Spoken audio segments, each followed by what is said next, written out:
The teller's voice carried across the lobby like a blade designed to cut.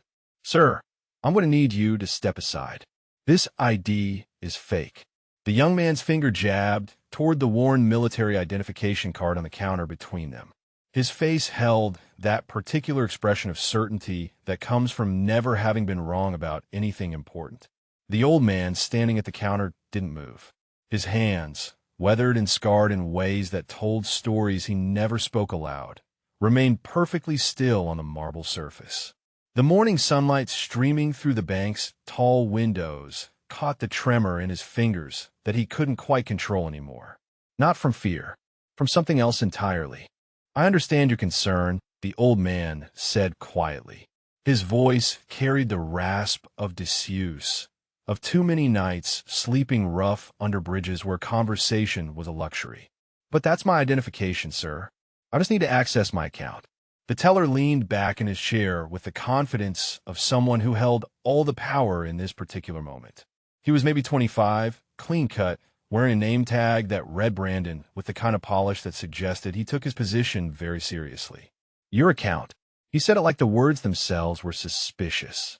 "Sir, I've been working here for 3 years. I know what real military IDs look like. This one's clearly been tampered with."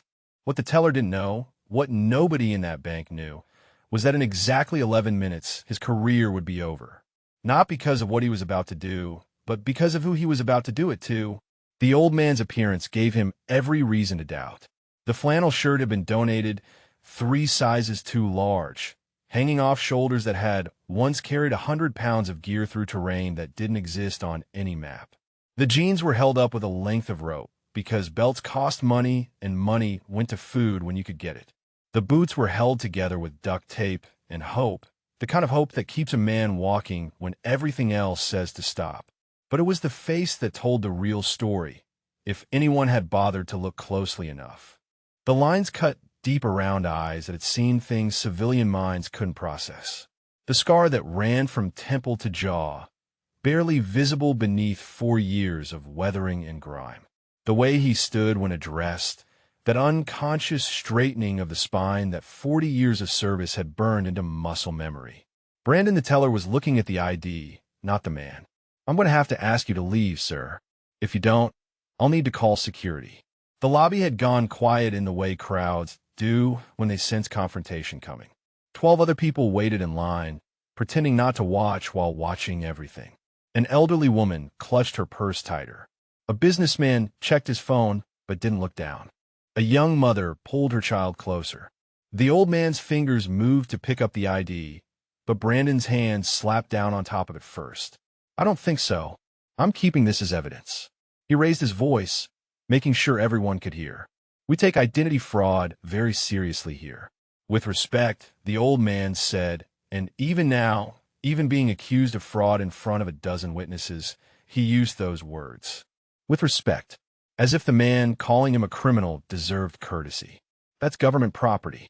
I prefer you didn't keep it." Brandon stood now, his chair rolling back with a screech that made the elderly woman flinch. He was enjoying this. The old man could see it in the way his chest puffed out, the way his voice projected for maximum audience impact. "You prefer?" He laughed, short and sharp. "Sir, I'm doing you a favor by not calling the police right now. Military impersonation is a federal crime." The security guard had noticed the commotion. He was making his way across the lobby, one hand on his radio, moving with the careful authority of someone who broke up problems before they became incidents. The old man saw him coming in his peripheral vision. That awareness, that constant tactical assessment of every person and position in a room was another thing that never went away no matter how many years you spent on the streets. "Is there a problem here, Brandon?" The guard was older, maybe 50, with a belly that spoke of desk work and the kind eyes that suggested he'd rather talk than fight. Brandon pointed at the ID still pinned under his hand. "Frank, this man is trying to use a fake military ID to access an account. I was just about to call you." Frank looked at the old man, really looked at him, and something flickered across his face. Recognition, maybe, or just the kind of sadness that comes from seeing too many veterans slip through the cracks. "Let me see it," he said. Brandon slid the ID across the counter to Frank, his expression triumphant. The old man watched it go. That card was the last piece of official documentation he had left. Everything else had been lost or stolen in the years since he'd disappeared. The VA had his records locked up in bureaucracy he couldn't navigate, benefits frozen because he'd missed too many appointments, addresses that didn't exist anymore. Frank studied the ID for a long moment. His eyes moved from the photograph to the face before him, back to the photograph again. The picture showed a younger man, clean-shaven, sharpied, wearing dress blues with ribbons that most people wouldn't recognize, but some would.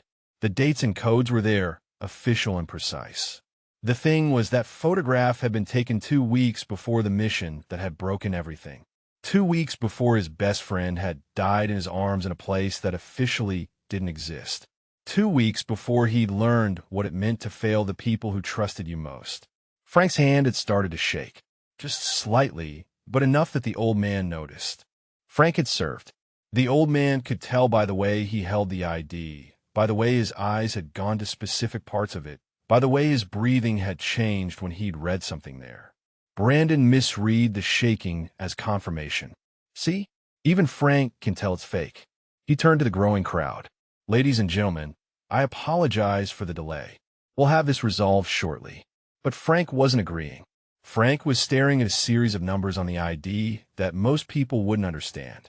Clearance codes, unit designations, things that couldn't be faked because most people didn't even know they existed. The manager, Frank said quietly. His voice had gone hoarse. I need to get the manager. Brandon's smile widened. Good idea. He'll back me up on this. Frank looked at the old man one more time, and this time there was something else in his eyes. Something that might have been respect, might have been fear. Sir, he said, and the word carried weight that Brandon completely missed. Sir, would you mind waiting here for just a moment? The old man nodded once. His hands still hadn't moved from the counter. Those hands that had held rifles, held lives, held his dying friend while promising him things he couldn't deliver. I'll wait, he said. Frank disappeared toward the back offices, moving faster than a security guard usually moves for a simple fraud case.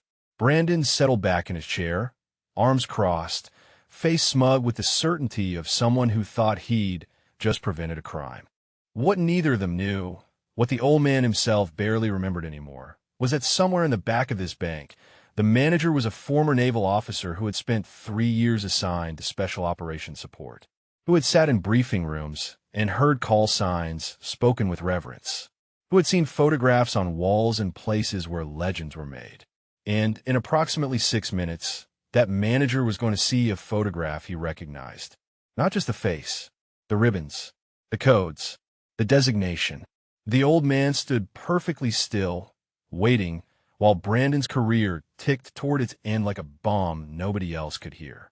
The waiting felt familiar. He had spent most of his life waiting in one form or another, waiting for orders, waiting for extraction, waiting for wounds to heal, waiting for grief to pass, which it never did. The bank lobby hummed with the low murmur of other people's lives continuing around him. Someone's phone buzzed. A child asked when they could leave. The air conditioning cycled on with a mechanical sigh that reminded him of other places, other times when climate control had been a luxury he'd taken for granted. He kept his hands on the counter because sudden movements made people nervous, and he'd learned over 4 years on the streets that making people nervous made everything harder.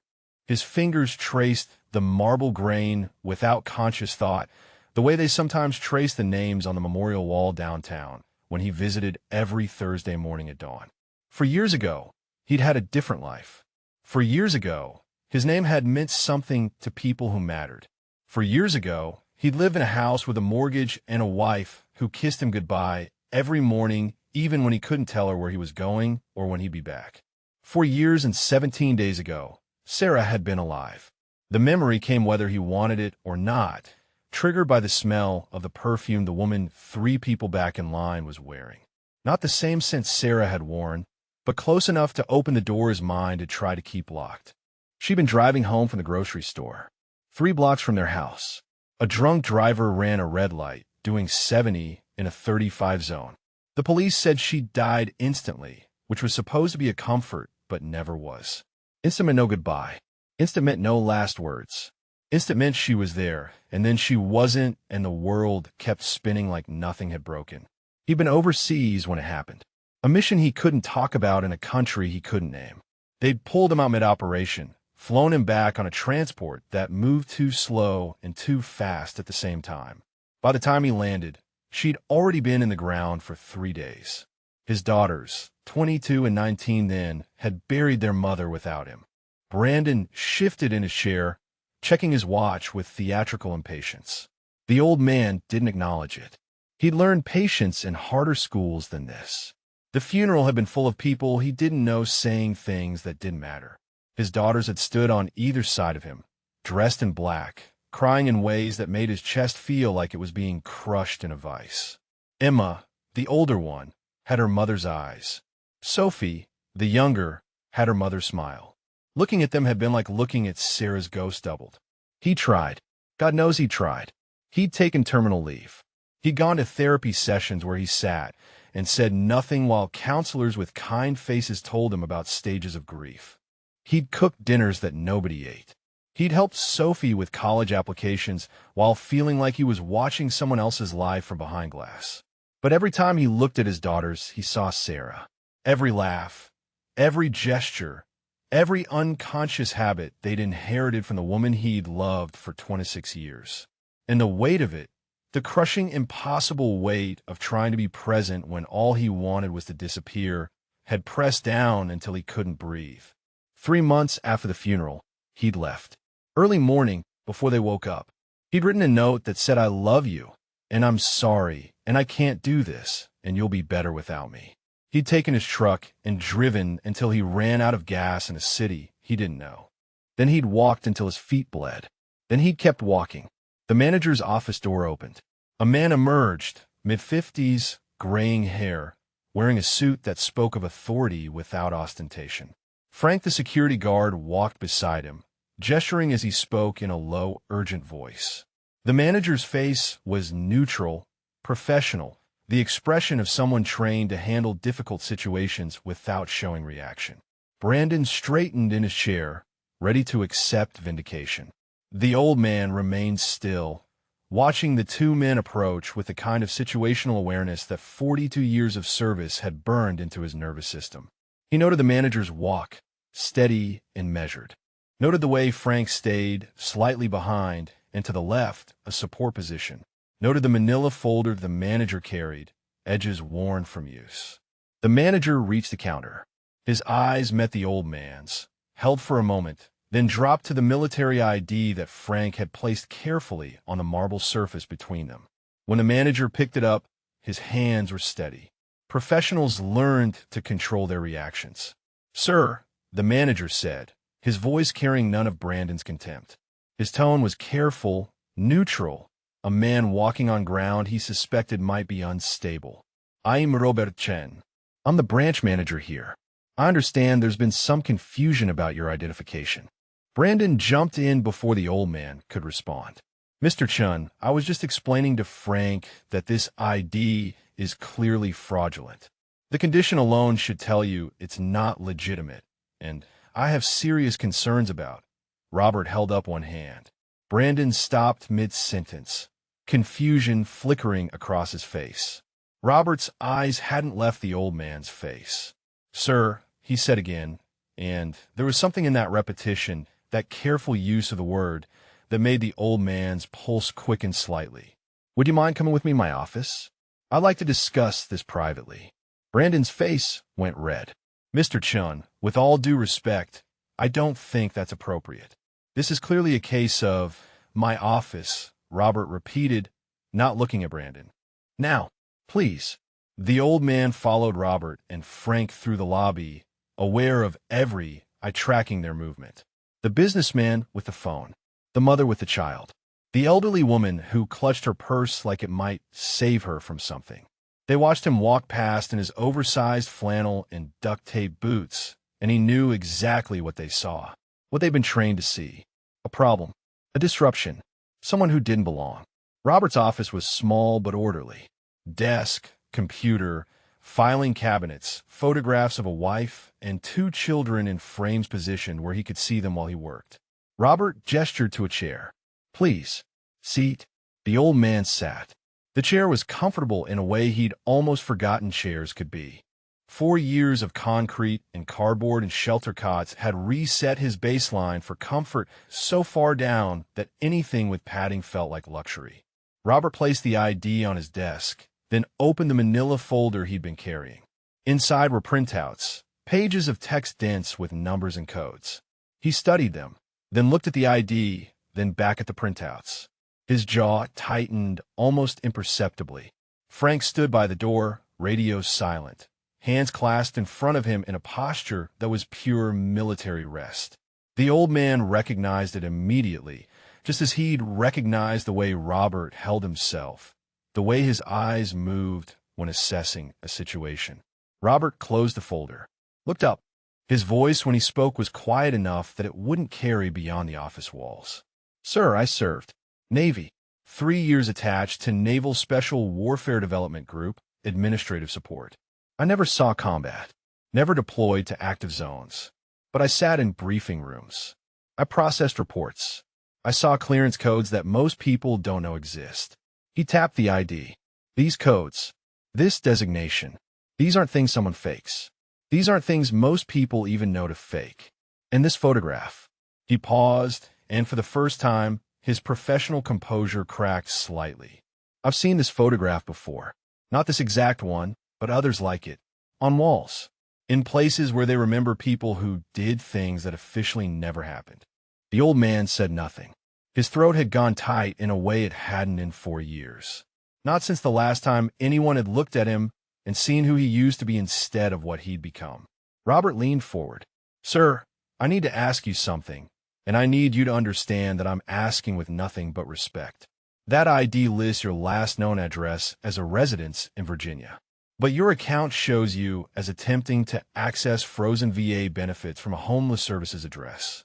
And you're standing in my bank in Seattle looking like you haven't had a proper meal in weeks." He stopped, searching for words. What happened? The old man's hands had started shaking again. Not the tremor he couldn't control. A different shake. The kind that came from emotions too big to contain. "I lost my wife," he said, and his voice came out broken. "I looked at my daughters and saw her in every gesture. I couldn't carry it, so I ran." Robert nodded slowly. "And the service?" "Retired. Medical. 4 years ago. Just before." He couldn't finish the sentence. Didn't need to. Robert picked up his phone, pressed a button. "Jenny," he said to whoever answered. "I need you to pull up account number." He read the numbers from the ID. "Yes. Full details. And Jenny, I need you to verify military service records through our federal verification system. Authorization code Baker 779er. Priority request." He listened for a moment. "Thank you." He set the phone down, looked at the old man with eyes that held something the old man hadn't seen in a long time. Not pity, something else. Understanding maybe, or recognition of a kind of pain that transcended rank or circumstance. "Sir," Robert said quietly, "we're going to get this sorted out. Your account, your benefits, all of it. But first, I need to go back out there and explain to my teller why he's about to have a very bad day." Robert stood, straightening his tie with the deliberate motion of someone preparing for an unpleasant task. Frank moved to open the door, then paused. "Mr. Chun," he said quietly, "for what it's worth, I knew the moment I saw those codes. I served Army. Never special operations, just regular infantry. But I know what those designations mean." Robert nodded. "Stay with him, please. I'll handle Brandon." The old man watched Robert leave through the office door, heard his footsteps cross the lobby floor with purpose. Through the glass walls of the office, he could see Brandon at his station, leaning back in his chair with the casual arrogance of someone certain they'd done the right thing. The lobby had emptied slightly. Some customers had been served and left. Others remained, and a few new ones had arrived, joining the line without knowing what had transpired. Frank moved to stand beside the window, looking out, but positioned where he could still see the old man in his peripheral vision. Professional habit. The old man understood it, appreciated it even. Frank wasn't treating him like a threat, just maintaining awareness. That was respect in its own way. You don't have to stay, the old man said. His voice still carried that rasp, that evidence of too many nights in the cold. Frank glanced back. Sir, with respect, yes I do. Mr. Chen asked me to. Besides, he turned fully now, and his expression had softened. My dad was Vietnam. Marine Corps. Came back, and nobody wanted to talk about it. Nobody wanted to hear it. Nobody wanted to deal with it. He drank himself to death by the time I was 15. I know what it looks like when the system fails the people who served it. The old man nodded slowly. What unit? 1st Battalion, 5th Marines. Hugh City. That's heavy combat. Frank's jaw tightened. He never talked about it. Not to us, anyway. I found his medals in a shoebox in the garage after he died. Purple Heart. Bronze Star. He'd never mentioned them once. Just drank and worked construction and tried to forget, I guess. Some things don't forget easy, the old man said. Through the glass, Robert had reached Brandon's station. His posture was rigid, formal. Brandon stood when he approached, that same confident smile on his face. Robert spoke, his words inaudible through the glass, but his expression serious. Brandon's smile faltered. He said something, gesturing toward the office where the old man sat. Robert shook his head, said something else. Brandon's face began to change, confusion replacing certainty. The computer behind Robert's desk chimed softly. Frank moved to look at the screen. His face went very still. Sir, he said quietly. The verification just came through. He turned to look at the old man with something approaching awe. How much of your record is classified? Most of it, the old man said. Frank nodded slowly. What I can see here. He gestured at the screen. Sir, I don't know what to say. Don't say anything, the old man replied. It was a long time ago. For years isn't that long. The old man's hands had found each other in his lap, fingers interlaced in a grip tight enough that his knuckles had gone white. For years is a lifetime when you're living it. In the lobby, Brandon's face had gone from confused to defensive.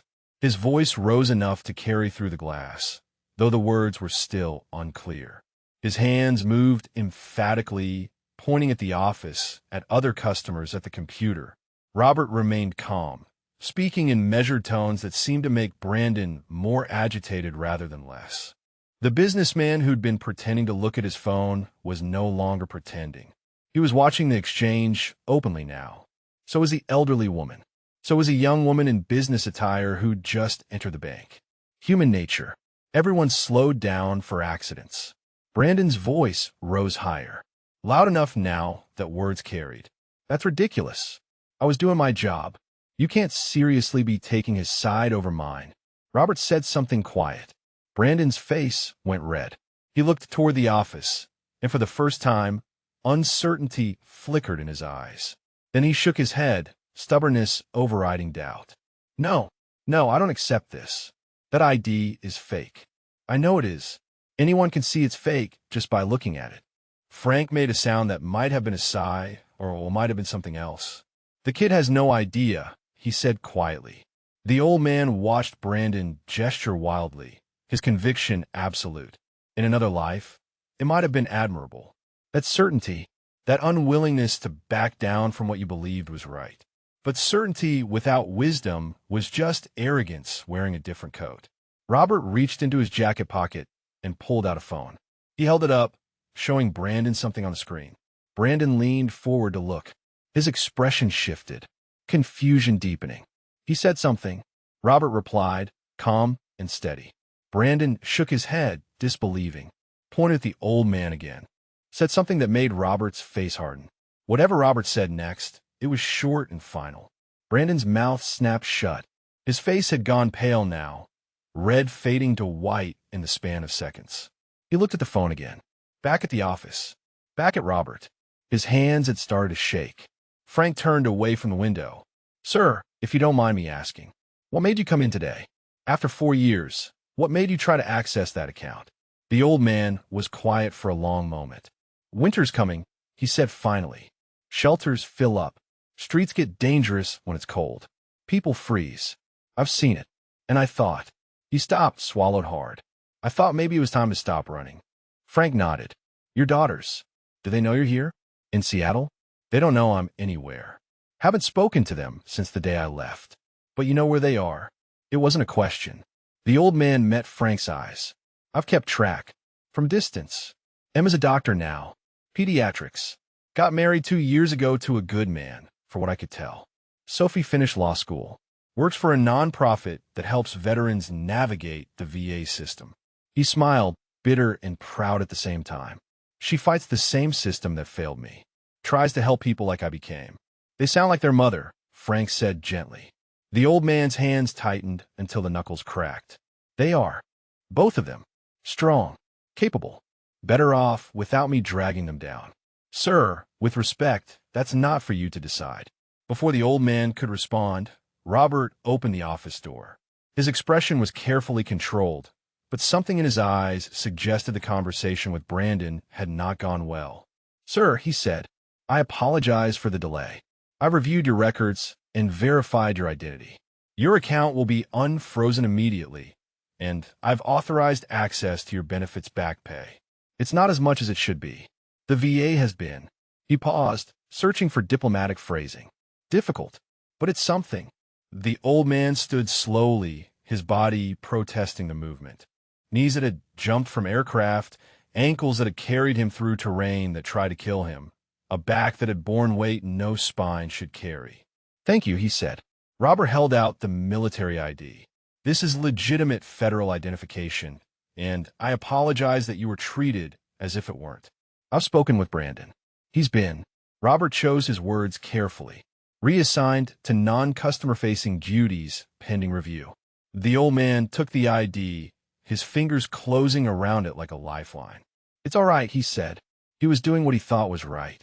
Robert's expression suggested he disagreed, but was too professional to say so. Nevertheless, what happened was unacceptable. He gestured toward the door. If you'll come with me, we'll process your transaction and make sure you have access to everything you're entitled to.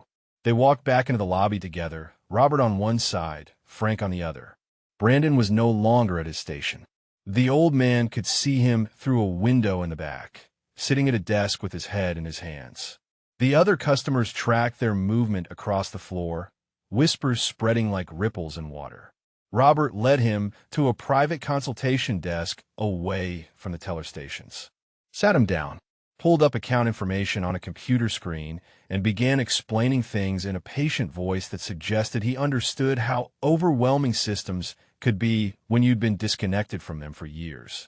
The old man listened, tried to focus, but his mind kept drifting to the phone in Robert's hand earlier, to whatever he'd shown Brandon that had turned his certainty into horror, to the fact that someone, finally, had looked past the flannel and the duct tape and the grime and seen what was underneath.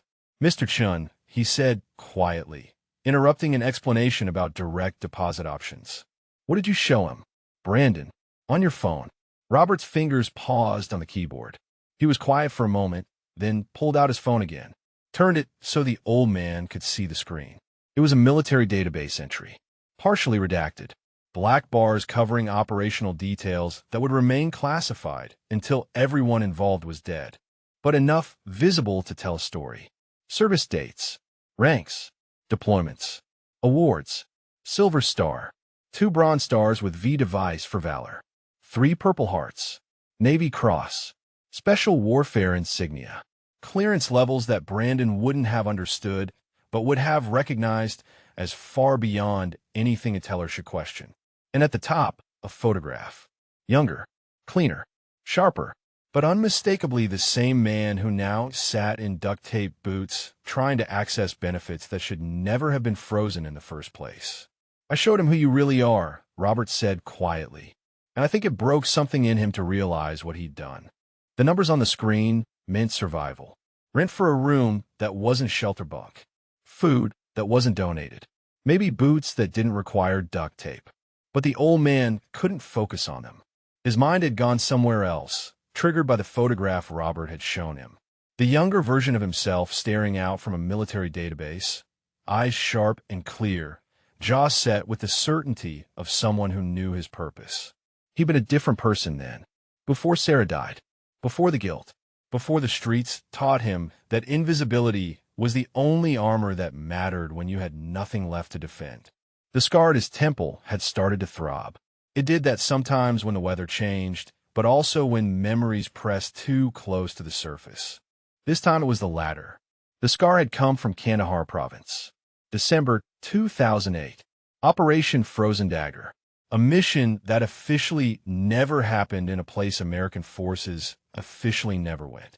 Robert was still talking about account access and benefit schedules, but his voice had faded to background noise. The old man's vision had tunneled, the present dissolving into the past the way it sometimes did when triggers hit just right. The compound had been in the mountains, accessible only by helicopter in conditions that made flying suicidal. But they'd gone anyway because the intelligence said 3 American contractors were being held there, scheduled for execution at dawn. 6-man team. Insertion at midnight. Extract by 0400. Simple on paper. Nothing was ever simple in practice. He'd been point man. First through every door. First to encounter whatever waited on the other side. His spotter had been Tommy Brennan, a kid from Boston with a wicked sense of humor and a wife pregnant with their first child. Tommy had shown everyone the ultrasound photos so many times they'd memorized them. A girl. They were going to name her Riley. Sir?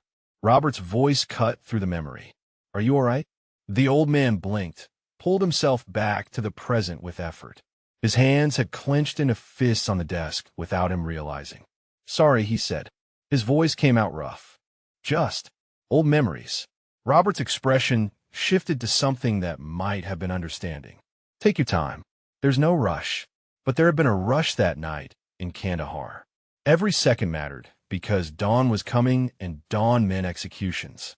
They'd cleared the outer buildings fast and clean, moving through darkness with night vision, turning the world green and grainy.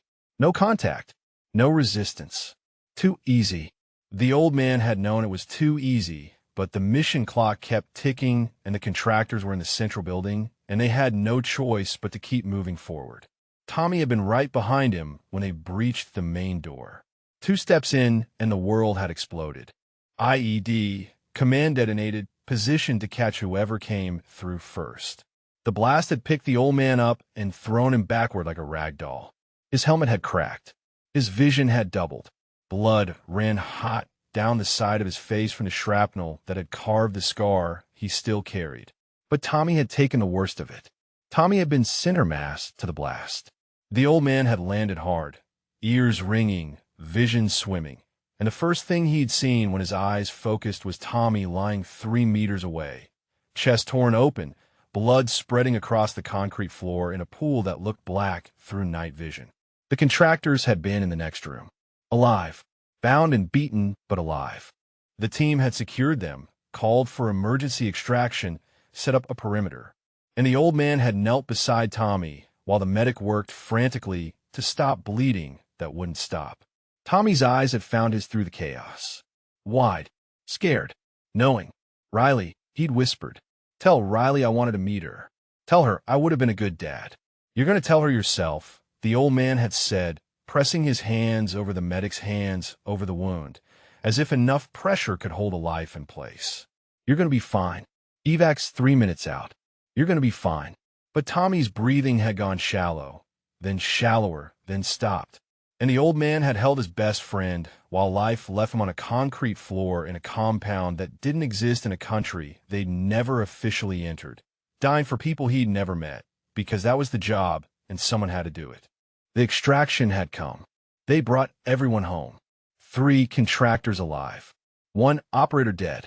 The Medal Citations had called it a successful operation, had praised the team's courage and precision, had given the old man a silver star for valor and leadership under fire.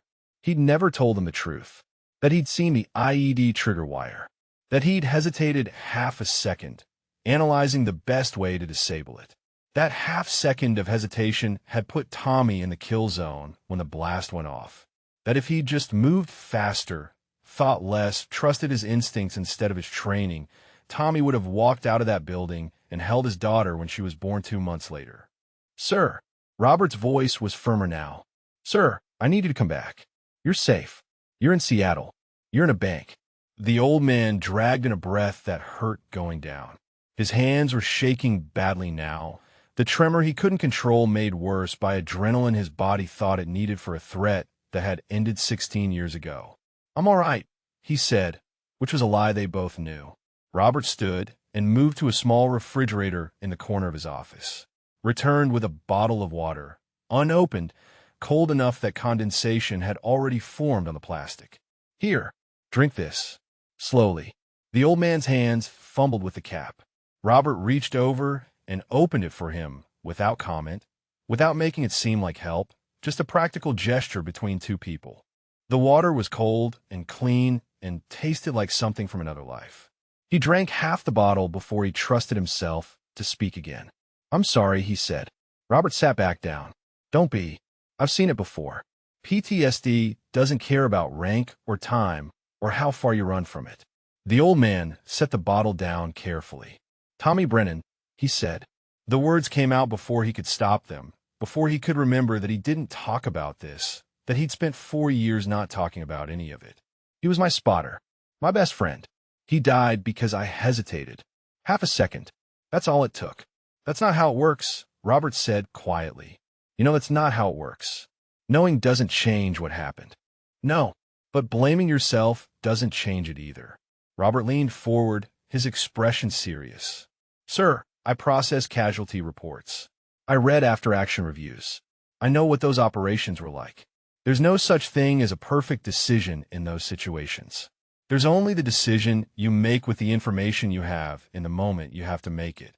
The old man wanted to argue, wanted to explain that he'd had the information, that he'd seen the wire, that he should have moved instead of thought. But the words died in his throat because part of him, the part that had commanded teams and made decisions and carried the weight of other people's lives, knew Robert was right even if the rest of him couldn't accept it. After Tommy died, he said instead, "I kept going, kept deploying, kept taking missions. Threw myself into work because work didn't require me to feel anything. And it worked. For years it worked. Until Sarah died, and suddenly I could not feel anymore, and it all came crashing down at once." Robert nodded slowly. "And your daughters were there, reminding you of everything you'd lost. Every time I looked at them, I saw her. And every time I saw her, I remembered Tommy. And all the others. All the men who didn't come home. And I couldn't." He stopped, his throat closing. "I couldn't be what they needed me to be. So I left." The office was quiet for a long moment. Somewhere in the bank, someone laughed at something. A phone rang. Life continued in the ordinary way it did, for people whose losses didn't follow them like ghosts. Robert pulled a card from his desk drawer, slid it across to the old man. "This is my personal cell number. I'm writing another number on the back. That's for a veterans crisis counselor I know. Former Marine.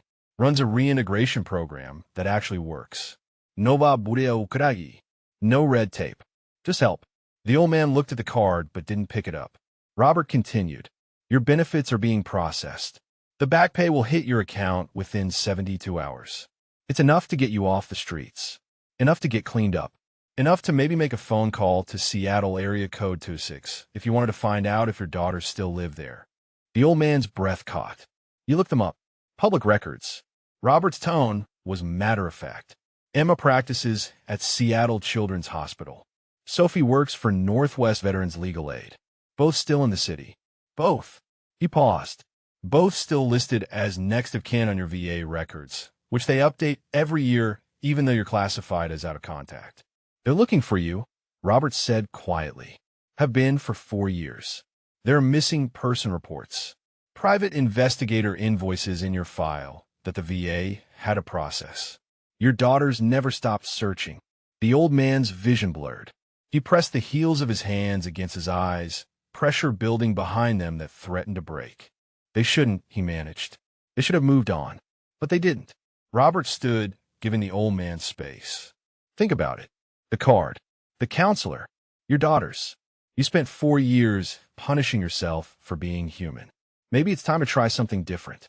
The old man sat in the quiet office, water bottle in one hand, card on the desk in front of him, and felt the weight of 4 years pressing down like Tommy's blood on his hands, like Sarah's absence in his chest, like his daughter's faces that he could barely let himself remember without breaking completely. The card stayed on the desk between them. White cardstock with raised black letters. Robert Chun, branch manager. A phone number. And on the back, written in neat, precise handwriting, another number with a name. James Cortez, former Marine, reintegration specialist. The old man stared at it like it might explode if he touched it. Help. The concept felt foreign after 4 years of avoiding it. For years of turning down shelter workers who offered more than just a bed. For years of walking away from counselors who recognized the signs. For years of convincing himself that he deserved the streets because men like him, men who'd failed the people they loved, didn't deserve rescue. Robert had stepped back, giving him space to process. The branch manager stood near the window now, looking out at the lobby where normal people conducted normal business. Deposits and withdrawals, mortgage applications, retirement accounts, the machinery of lives that functioned properly. Frank appeared at the office door, knocking softly on the frame. "Mr. Chun," he said, "there's someone here asking about the situation earlier. Says he's a friend of the gentleman." The old man looked up sharply. He didn't have friends. Hadn't had friends since he'd walked away from everything that mattered. Robert glanced at him, question in his eyes. The old man shook his head slightly. "I don't know anyone in Seattle." Frank's expression was uncertain. "He says he recognized you from the streets. From the memorial. Thursday mornings." Something cold settled in the old man's stomach. The memorial was his private ritual, his weekly pilgrimage to trace names on bronze and whisper apologies to the dead. Nobody talked to him there.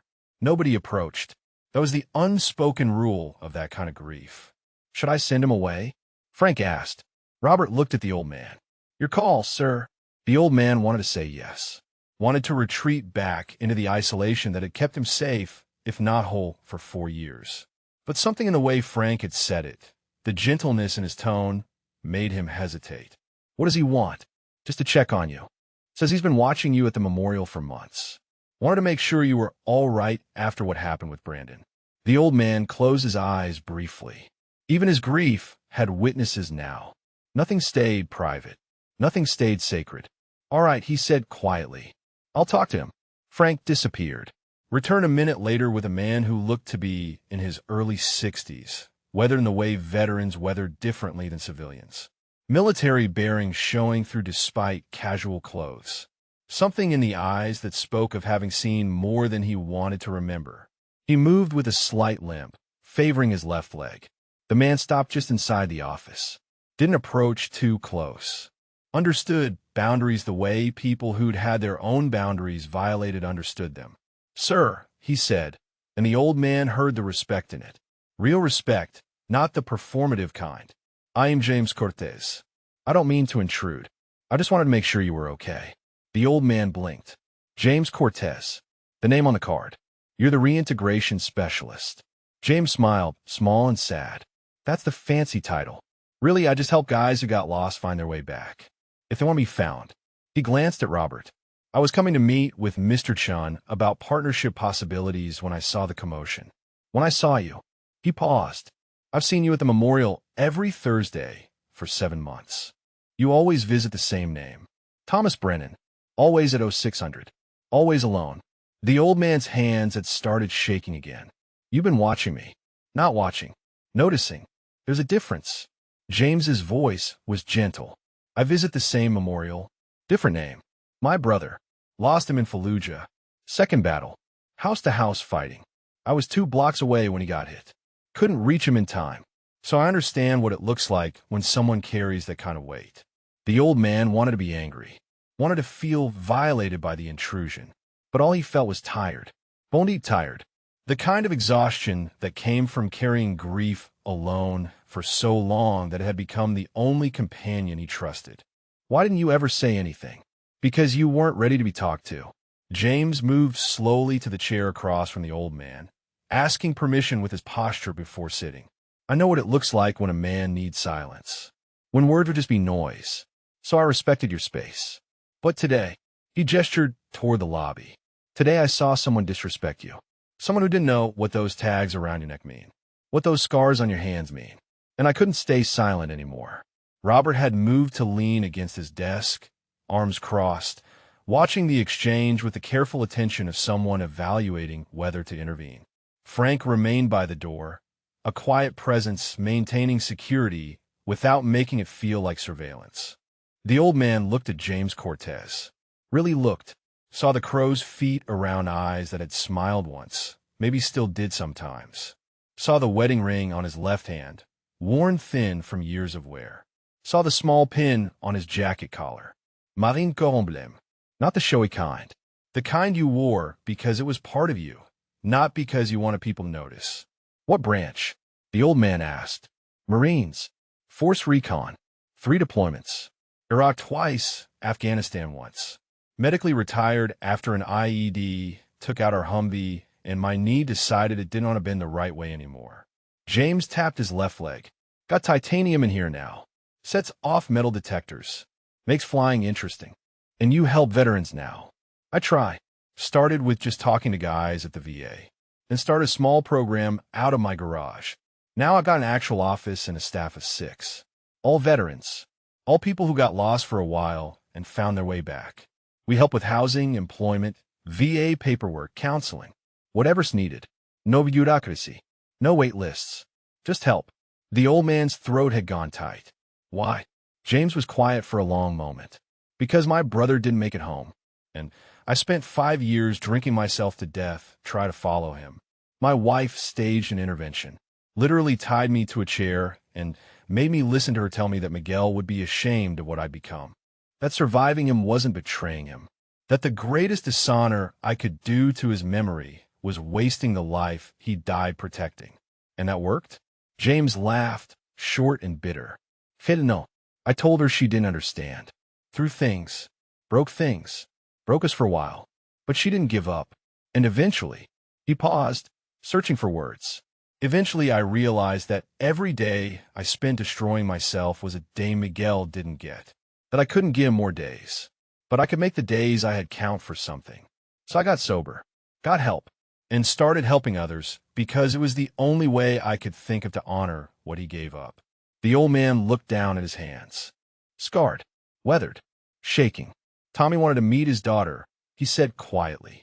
Last words. Tell Riley I wanted to meet her. And I promised him I would. I promised him things I couldn't deliver because he was dying and I couldn't let him die without hope. Did you keep the promise? James asked. Did you tell her? The old man shook his head. I went to the funeral. Sat in the back. Saw his wife holding a baby girl wrapped in pink. Saw her crying while they played taps. And I couldn't do it. Couldn't walk up there and tell her that her husband's last thoughts were of meeting the daughter he'd never hold. That he'd died in my arms because I'd hesitated. That it should have been me. James leaned forward. Sir, with respect, that's survivor's guilt talking. That's not truth. That's trauma rewriting history to give you someone to blame. And the easiest person to blame is always yourself. You don't know what happened. No, but I know what it feels like to believe you should have died instead. I know what it's like to count every decision and find yourself guilty. I know what it's like to punish yourself by destroying everything good in your life because you don't think you deserve good things anymore. The old man met James's eyes. Saw understanding there. Not pity, not judgment, just recognition.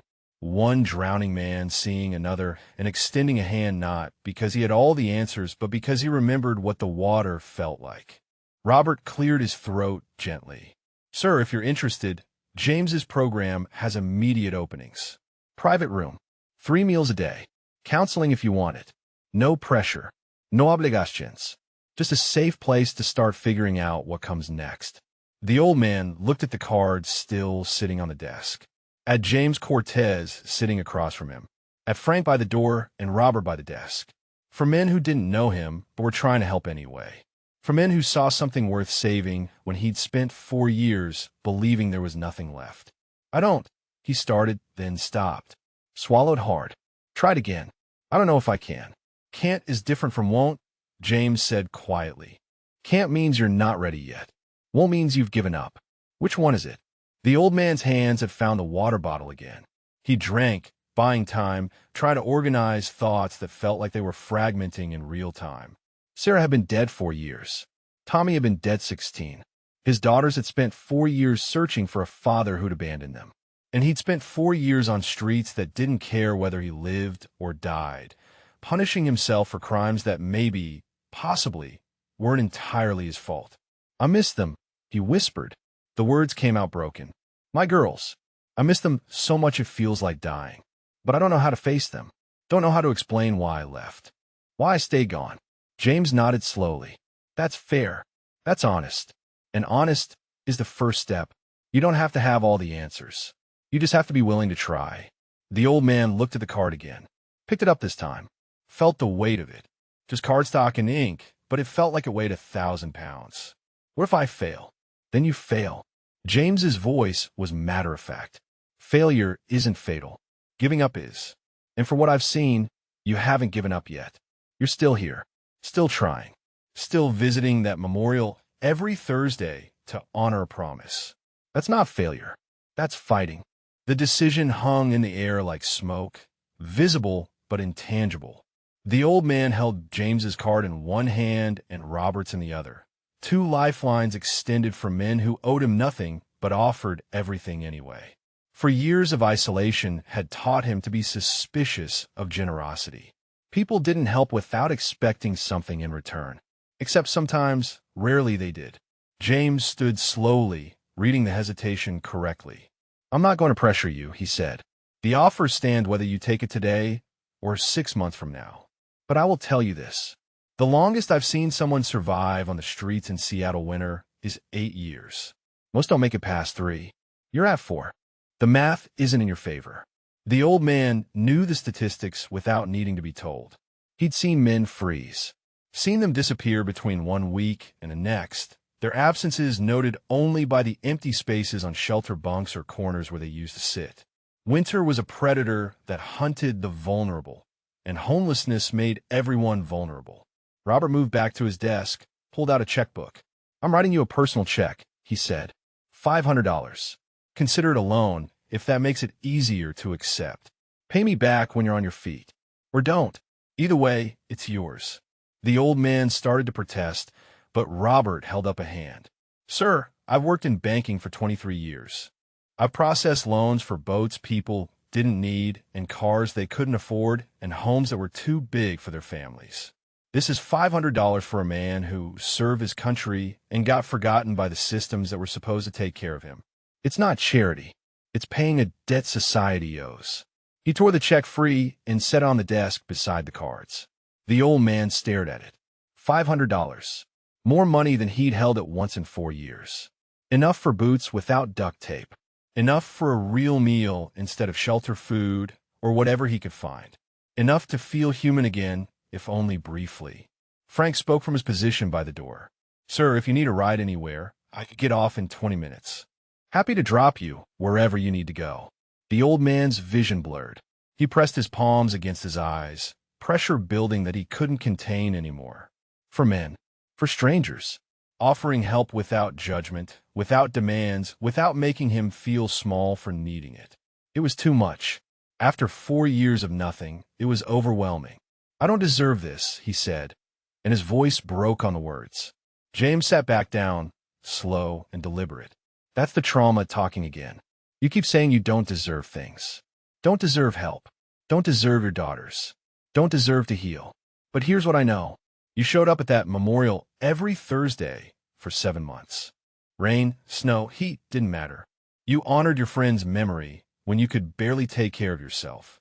That's not the action of someone who doesn't deserve basic human decency." The old man lowered his hands. His face was wet. He didn't remember starting to cry, but the tears were there anyway, hot and unexpected.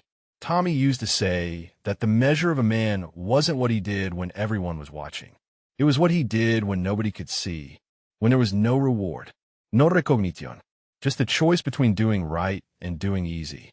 "And you chose right," James said quietly. "Every Thursday, 6 in the morning. Alone. That's choosing right." Robert slid a box of tissues across the desk. The old man took one, wiped his face, feeling foolish and exposed, and something else he couldn't quite name. The office had gone quiet except for the ambient sounds of the bank beyond the glass walls. A phone ringing somewhere. The electronic chime of a transaction completing. The murmur of conversations he couldn't quite hear. Through the glass, he could see Brandon at the back desk, still sitting with his head in his hands. The young teller hadn't moved in minutes. The old man wondered what was going through his mind. Shame probably. Embarrassment certainly. The slow dawning horror of realizing you'd accused a decorated veteran of fraud based on nothing but appearance and assumption. He's young, the old man said, nodding toward Brandon. He'll learn. Robert's expression tightened. Maybe. Or maybe he'll learn that actions have consequences and judging people by their appearance is a mistake that can cost you your career. Don't fire him, the old man said. The words came out before he'd fully processed the thought. He made a mistake, but he believed he was doing the right thing. That counted for something. Robert was quiet for a moment. With respect, sir, that's generous. More generous than he deserves. Everyone deserves a second chance. The old man met Robert's eyes. I've needed about 1,000 of them. Seems wrong to deny him one. James smiled, small and sad. That's the kind of thinking that tells me you're worth helping. People who've given up don't worry about other people's second chances. The old man picked up the check, folded it carefully, slid it into the pocket of his flannel shirt where it rested against his chest like a promise. Then he picked up both cards, studied them. James Cortez and Robert Shun.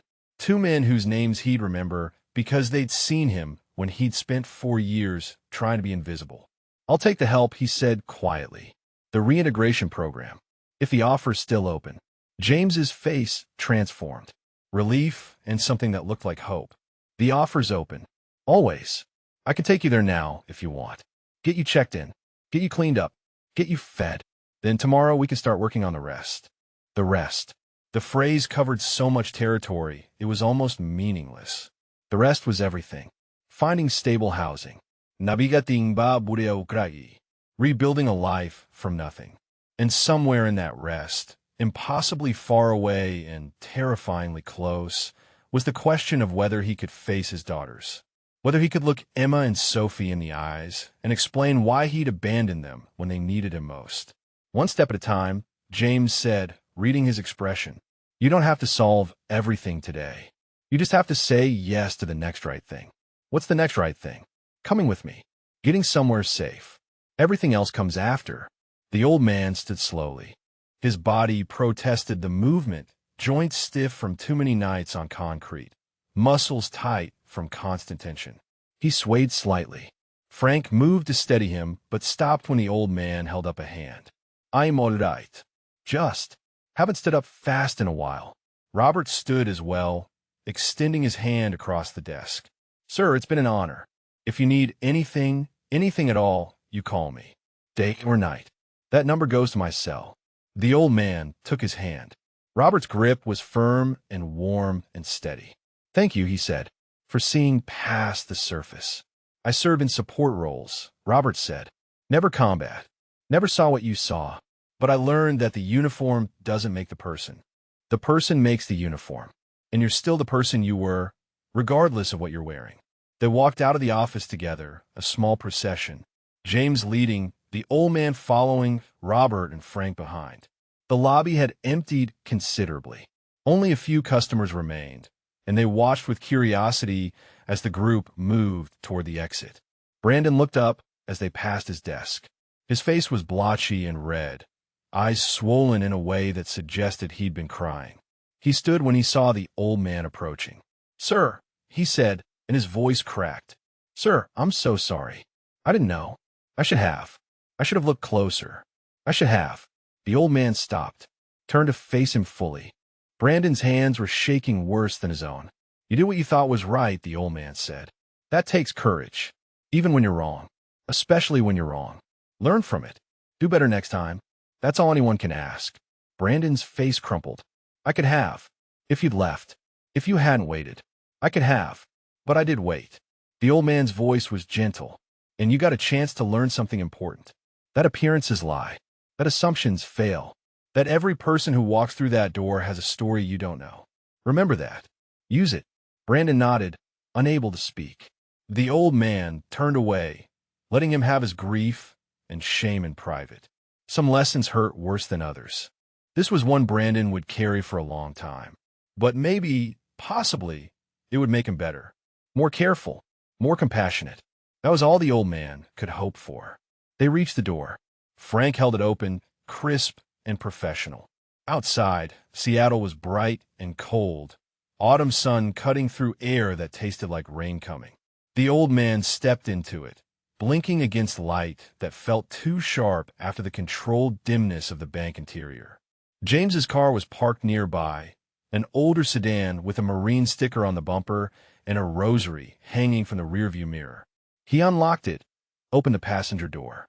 The old man hesitated on the threshold, 1 foot in his old life, 1 foot toward something new. Still here, he whispered. The words Tommy had heard him say, the promise he'd made to keep going. Still trying. Then he got in the car. James drove in silence for the first 10 minutes, navigating Seattle traffic with the practiced ease of someone who knew the city's rhythms. The old man sat in the passenger seat, watching the world slide past the window.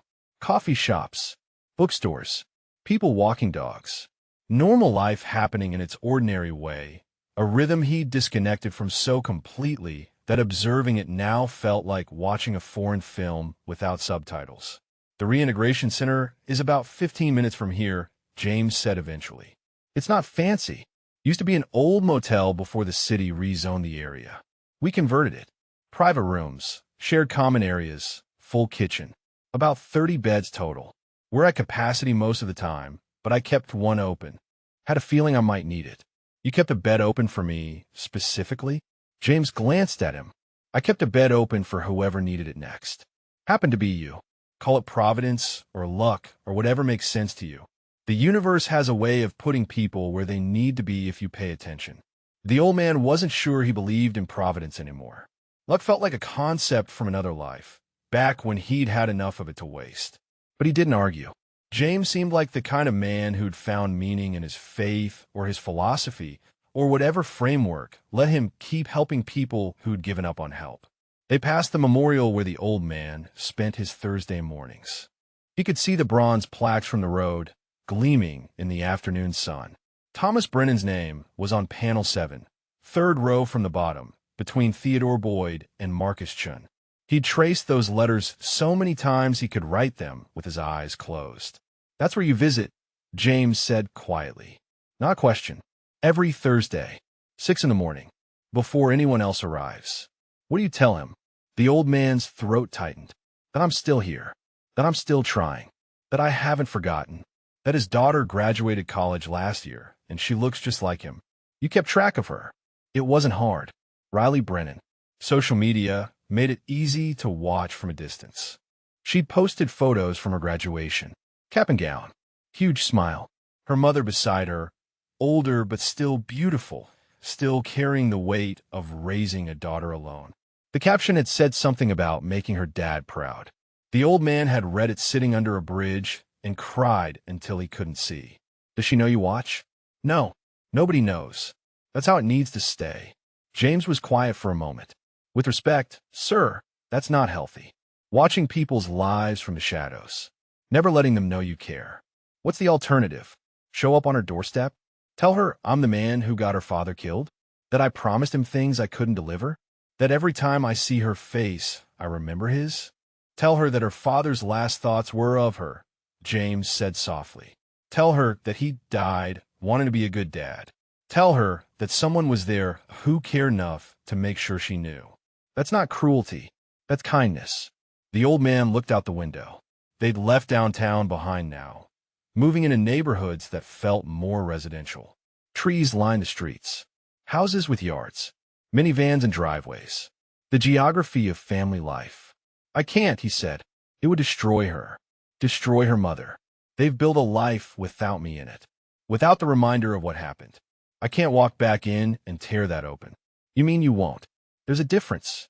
The old man's hands had found his dog tags under his shirt, fingers closing around the worn metal. The tags had been with him through everything. Kumba, loss, homelessness. They'd hung around his neck so long they'd worn grooves in his skin. His name, his service number, his blood type. O positive. Universal donor. He'd given blood plenty of times, literal and metaphorical. James pulled into a parking lot. The building was exactly what he described. Former motel, 2 stories, exterior doors opening to walkways. Fresh paint couldn't quite hide the age underneath, but someone had tried. Flower boxes under windows. A hand-painted sign that Red Hope House Veterans Reintegration Center. Small American flag on a pole near the entrance. "This is it," James said, killing the engine. "Home for however long you need it." The old man stared at the building. A room, a bed, walls, ceiling, safety. Concepts that had become abstract over 4 years of sleeping rough. Part of him wanted to run. Part of him wanted to stay in the car forever, suspended between homelessness and help, never having to commit to either. James seemed to sense the hesitation. "Nobody's going to force you inside. This is your choice. But I will say that I've got a pot of coffee brewing, and Maria, our cook, makes a mean chicken soup. Real food." "Huh. As much as you want. When was the last time you ate?" James asked. The old man tried to remember. Yesterday, maybe. Day before. Shelter had served something. He couldn't recall what. Food had become fuel, nothing more. Taste and enjoyment had disappeared somewhere along the way. "Come inside," James said. "Just for the soup. You can leave after if you want, but at least get something warm in you." The old man's hand found the door handle. Pulled. The door opened, and cool air rushed in, carrying the scent of rain and concrete and something else. Something that smelled like possibility if you believed in that kind of thing. He got out. His legs were unsteady, whether from sitting or from fear he couldn't say. James came around the car, moved to offer support, then stopped himself, understanding that some men needed to walk on their own, even when walking was hard. They crossed the parking lot together. James pulled out keys, unlocked the main door. Inside was a lobby that had been converted into a common area. Couches that had seen better days, but were clean. A television on low volume showing news nobody watched. 3 men sitting at a table playing cards. They looked up when the door opened, nodded at James, assessed the old man with the careful neutrality of people who understood the value of privacy. "Gentlemen," James said, "this is—" He paused, looked at the old man. "I'm sorry. I never got your name." The old man's voice came out rough. "Call me whatever you want." "Your real name?" James said gently. The old man hesitated. His name felt like it belonged to someone else. Someone who'd had a family and a purpose and a life worth naming. But James waited with infinite patience, and finally the old man spoke. "Nathan. Nathan Cross." "Nathan," James repeated, like he was committing it to memory. "Welcome to Hope House. Let me show you around." The tour was brief. Kitchen where Maria was indeed making soup, steam rising from a pot on the stove. She was maybe 60, round-faced and kindled, and she smiled at Nathan like he was expected rather than a surprise. Laundry room with machines that worked. Bathroom with showers that had hot water. Office where counselors met with residents. And finally, a room on the 2nd floor. James unlocked it. The room was small but clean. Single bed with fresh sheets. Desk and chair. Dresser. Window overlooking the street. Basics. Necessities. More than Nathan had seen in 4 years. "It's yours," James said, "for as long as you need it. We ask that you check in daily with staff, attend at least 1 counseling session a week, and help with communal chores. Beyond that, your time is your own. No curfew. No restrictions. Just respect for the space and the other guys here." Nathan stood in the doorway, looking at the bed. Clean sheets. A pillow. Safety. His chest felt tight in a way that had nothing to do with breathing. "I'll let you settle in," James said. "Come down when you're ready. Soup should be ready in about 20 minutes. He paused at the door. "Nathan, it's okay to accept help. It doesn't make you weak. It makes you human." Then he was gone, footsteps fading down the hallway.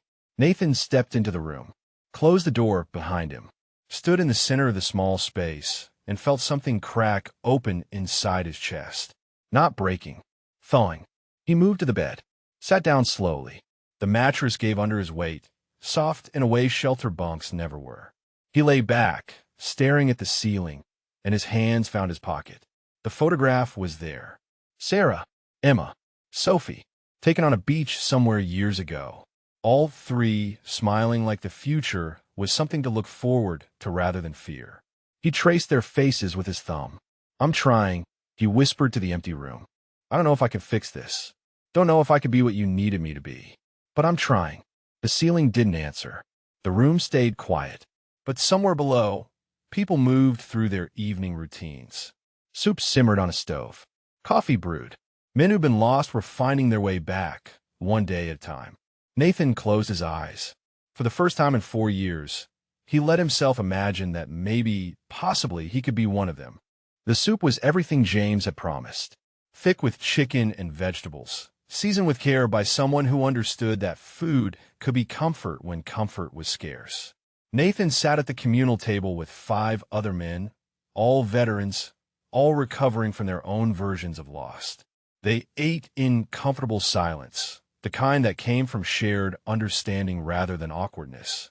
Maria had given him 2 bowls without asking, just set them down with a smile and a pat on his shoulder that felt maternal in a way that made his throat tight. He ate slowly, savoring each spoonful, his stomach protesting the richness after years of whatever he could find. But he kept eating because stopping felt like giving up, and he'd promised himself he was done giving up. Across the table, a younger man with burn scars running down his left arm watched him with careful eyes. "Army," the man said eventually. His voice carried the rasp of someone who'd breathed in too much smoke. "You?" "Navy," Nathan replied. "SEAL teams." The younger man's eyes widened slightly. "Which team?" Nathan hesitated. The number was classified in the way most things from his service were classified. But these were veterans.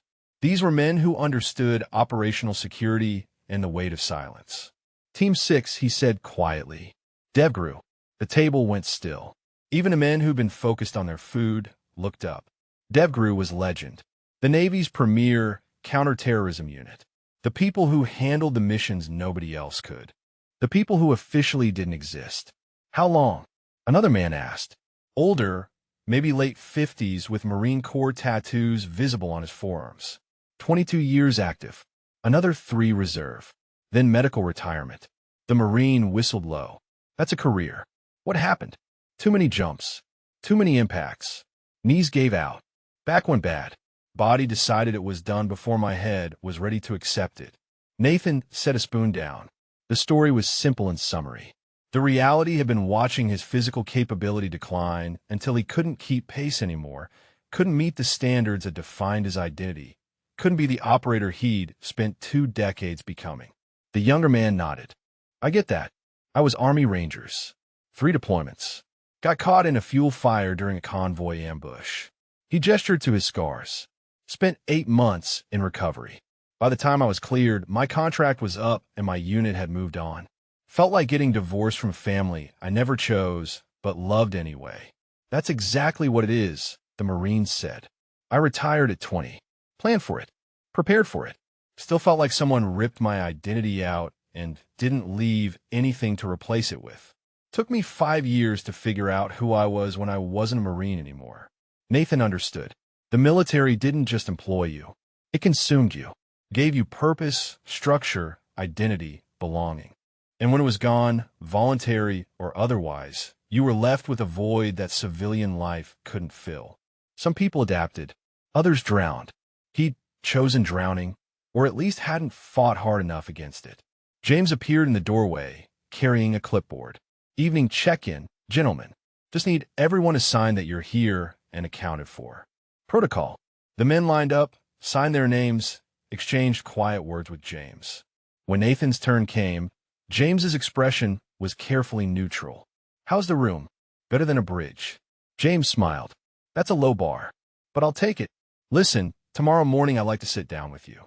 Go over your benefit situation, see what paperwork needs filing, start mapping out next steps." "9 okay?" Nathan nodded. "9's fine." "Good. And Nathan, there's someone coming by around 10 who I think you should meet. Another resident. Guy named Carl. Former Marine officer. He's been helping some of our guys navigate family reunification. Might be useful for you." The words hung in the air between them. Family reunification. The phrase made it sound clinical procedural, like filling out forms could solve the problem of 4 years of absence. Nathan wanted to refuse, wanted to say he wasn't ready. But James's expression held something that looked like hope tempered with understanding. "I'll think about it," Nathan said. "That's all I ask." James moved to the next man, keeping the line moving, giving Nathan space to retreat. Nathan went back to his soup. It had cooled but still tasted better than anything he remembered eating in recent memory. Maria caught his eye from the kitchen and gestured toward the pot. "More?" she mouthed.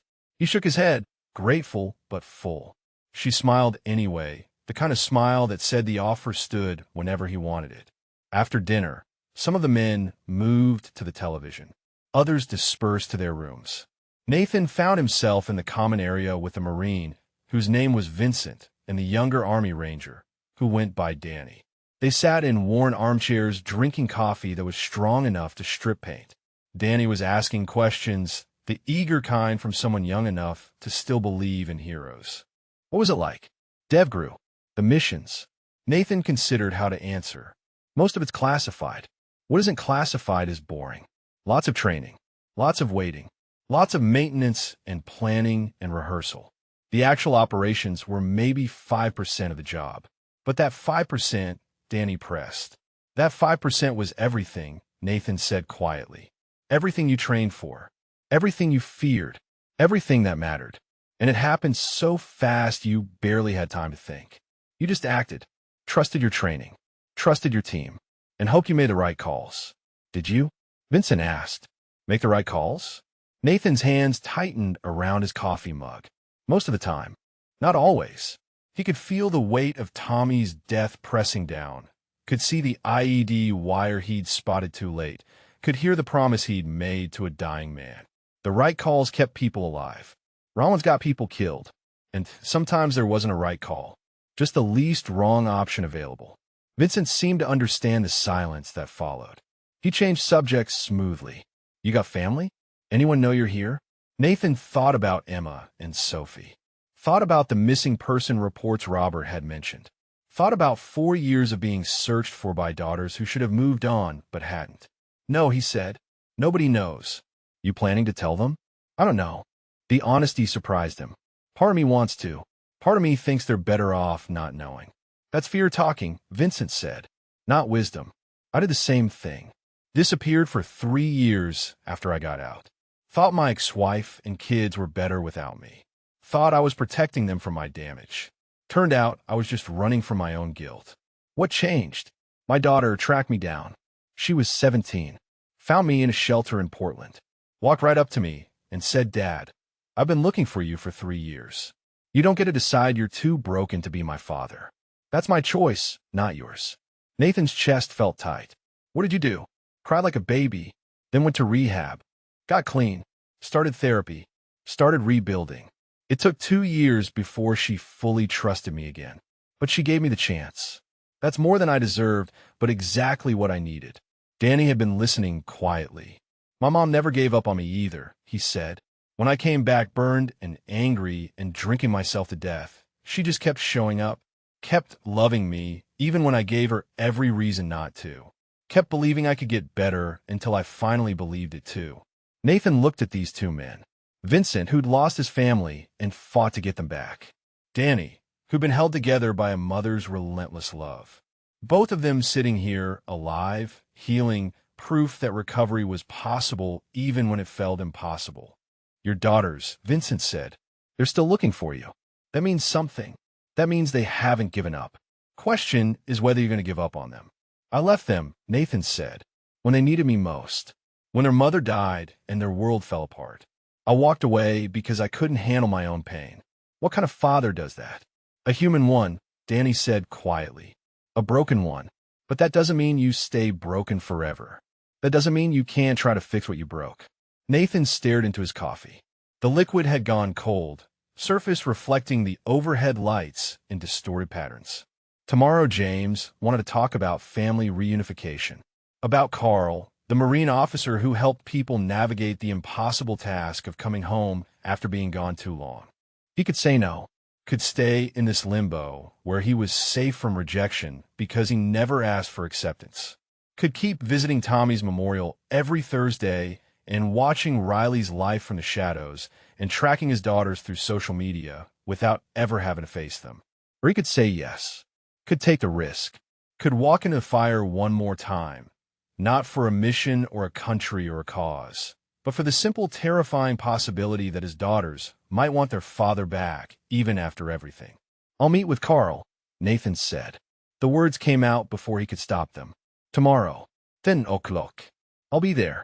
Vincent smiled. "That's the hardest step. Everything after gets easier." Nathan wasn't sure he believed that, but he'd made the commitment, put words in the air that couldn't be taken back. And somewhere in Seattle, his daughters were living their lives, unaware that the father they'd been searching for had finally stopped running. Nathan slept in a bed for the first time in 4 years and woke up disoriented. The ceiling was wrong. The sounds were wrong. No traffic noise. No voices of other homeless people stirring in the pre-dawn darkness. Just quiet and the soft hum of a heating system that actually worked. He lay still, remembering where he was. Hope House. A room. Safety. His phone buzzed on the nightstand. Except he didn't have a phone. Hadn't had one since he'd walked away from everything. He sat up, heart racing, and saw an old smartphone plugged into a charger he hadn't noticed the night before. A note beside it in James's handwriting. "Thought you might need this. Basic model. Prepaid plan. No strings attached." Nathan picked it up. The screen showed 6:30 in the morning. Thursday. Memorial Day. For 4 years, he'd been at the memorial by 6. Rain, snow, heat.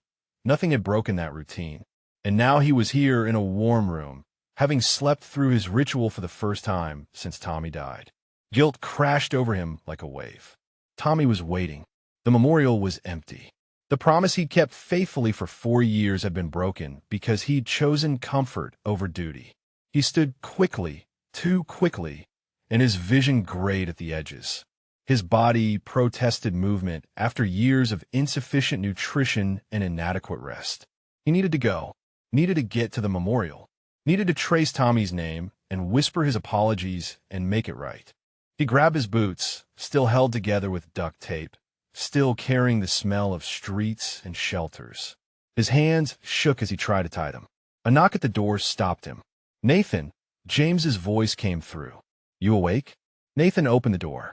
James stood there with 2 cups of coffee, steam rising in the hallway air. Saw Nathan's boots, his agitated expression, and his face softened with understanding.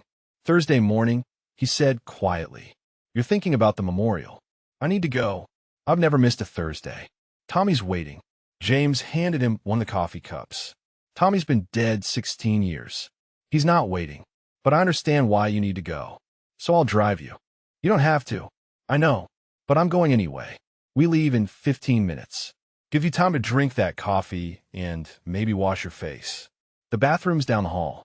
Nathan wanted to argue, but the firmness in James's tone suggested it wouldn't help.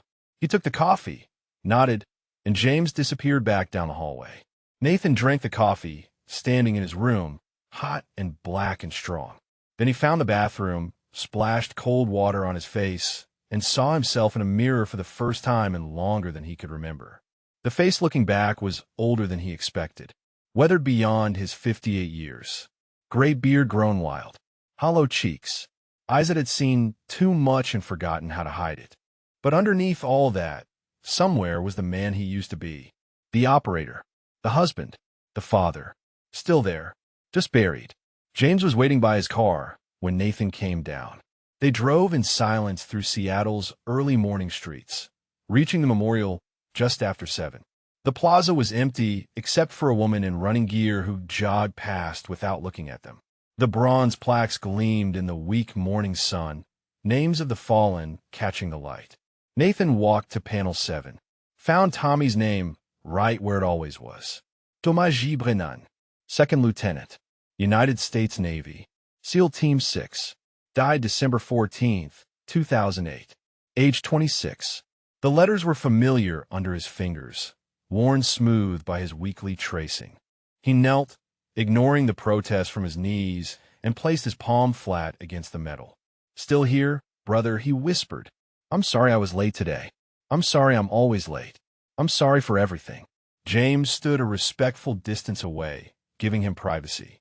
But Nathan could feel him there, a quiet presence that somehow made the ritual feel less alone.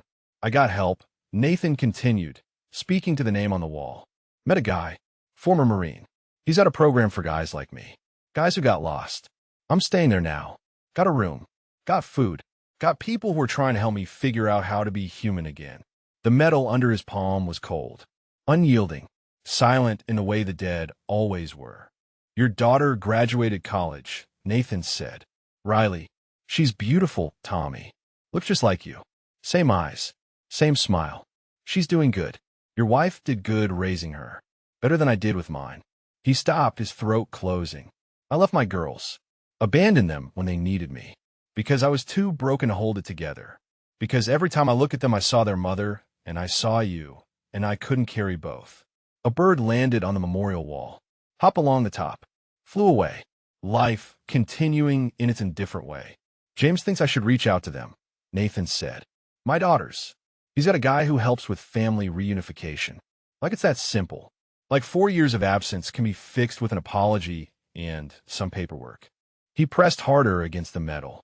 I don't know if I can do it. Don't know if I deserve to. Behind him, James's voice came quiet but clear. What do you think Tommy would say? About you reaching out to your daughters? Nathan closed his eyes. Tommy had talked about Riley constantly. Had shown the ultrasound photos to everyone who'd sit still long enough. Had planned everything. The nursery colors. The college fund. Teaching her to swim. Walking her down the aisle someday. He'd been so certain he'd get to do all of it. He'd tell me I was being an idiot, Nathan said. He'd tell me that my girls need their father, and I need them, and I'm wasting time that we don't get back. Sounds like a smart man. He was. Nathan stood slowly, his knees cracking. He was the best of us. And he died because I hesitated. Because I saw the wire and I analyzed instead of acted, and he paid the price. James moved closer. I've read about that operation. It was declassified 3 years ago. Limited release, but enough details came out. The IED was command detonated. Remote trigger. Even if you'd seen the wire, even if you'd called it out, whoever had the trigger could have blown it anyway. There was no perfect choice. Doesn't change the fact that he's dead and I'm alive. No, but it does change whether you're guilty.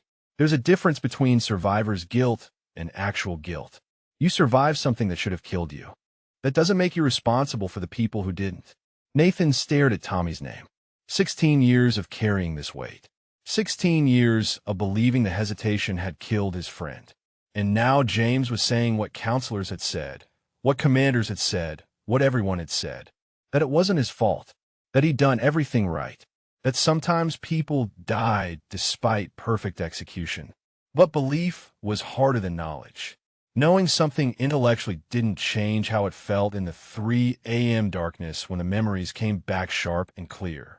I need to go, Nathan said. The meeting with Carl. It's at 10. We've got time. But yeah. James gestured toward the car. Whenever you're ready.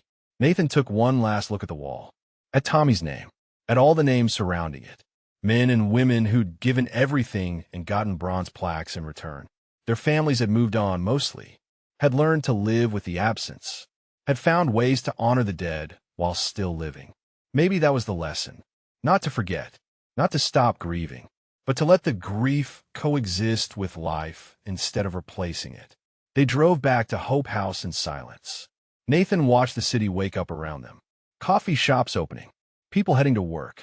Joggers and dog walkers and delivery trucks. The machinery of normal life that he'd disconnected from so completely it looked foreign now.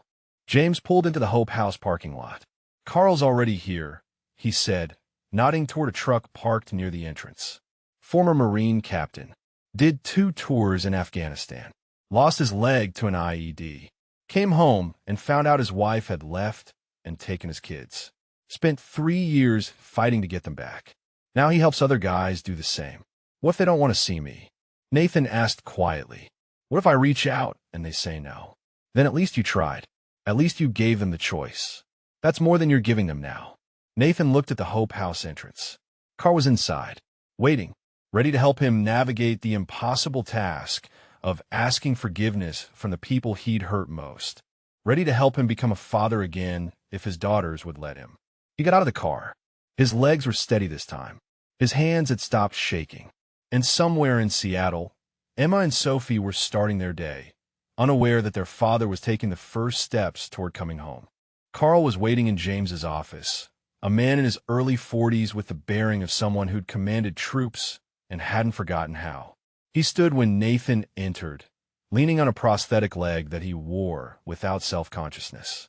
His handshake was firm, his eyes direct, and Nathan recognized another operator immediately. The way he assessed the room, the way he positioned himself with walls at his back, the quiet intensity that never fully left. "Nathan Cross," Carl said. "James told me about you. DevGru, 22 years. That's serious time." Nathan sat in the chair James indicated. Carl took the seat across from him, not behind the desk. Equals, not counselor and patient. It was a small thing, but Nathan appreciated it. "James tells me you've got daughters," Carl said. "2 of them. Adults now. And you've been out of contact for 4 years." "That's right." Carl nodded slowly. "I had 3 kids. 2 boys, 1 girl. When I came back from Afghanistan, minus a leg, and plus a mountain of PTSD, my wife decided she didn't sign up for that version of me. Filed for divorce. Got a restraining order based on some incidents that were real but exaggerated. Took the kids to California. I didn't see them for 3 years. What changed? I stopped feeling sorry for myself and started fighting." Carl's tone was matter-of-fact. "Got a lawyer. Got therapy. Got my life together enough that a judge couldn't use my issues against me. Proved I was stable. Proved I was safe. Proved I loved my kids more than I hated their mother. And slowly, over time, I got visitation. Then joint custody. Now they spend summers with me, and we talk every week." Nathan's hands had found each other in his lap. "My situation's different. I'm the one who left. I'm the one who abandoned them. Doesn't matter who left. What matters is whether you're willing to come back." Carl leaned forward. "Here's what I learned. Kids, even adult kids, don't need perfect parents. They need present parents. They need honesty. They need effort. Your daughters have been looking for you for 4 years. That tells me they want you back. Question is whether you want to be found." "I'm scared," Nathan said. The admission came out quiet but clear. "I'm scared they'll hate me. Scared they'll reject me. Scared I'll hurt them again." All legitimate fears. Carl's expression didn't change. "But let me ask you this. What's scarier? Reaching out and getting rejected? Or spending the rest of your life wondering what would have happened if you tried?" Nathan didn't have an answer. Both options felt like jumping off a cliff with different rocks waiting at the bottom. Carl pulled out a folder. "I did some preliminary research. Hope you don't mind. Emma Cross, 26, pediatrician at Seattle Children's Hospital.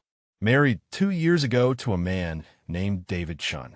Sophie Cross, 23, attorney at Northwest Veterans Legal Aid. Both still listed at their mother's old address as last known contact for you. Both filed missing person reports that are still active." He slid photos across the desk. Recent ones, pulled from professional websites and social media. Emma in a white coat, stethoscope around her neck, smiling at the camera with Sarah's eyes. Sophie in business attire, standing in front of a courtroom, jaws set with determination Nathan recognized from his own mirror years ago. "They look like her," Nathan whispered. "They look like both of you," Carl corrected. "Emma has your mother's determination. Sophie has your sense of justice. They became who they are partly because of you, not despite you. That doesn't erase what you did by leaving, but it means you still matter to them." Nathan couldn't stop looking at the photos. For years, Emma had gone from medical student to practicing physician. Sophie had finished law school and started her career. Both had grown and changed and lived full lives without him. And he'd missed all of it. "What do I do?" His voice cracked. "How do I even start?" Carl pulled out a piece of paper. "You write a letter. Not an email. Not a text. A physical letter that they can hold and read at their own pace. You explain where you've been, why you left, what you've been doing to get better. And you ask, not demand, for a chance to talk. What if they don't respond? Then you wait. You give them time. You respect their process.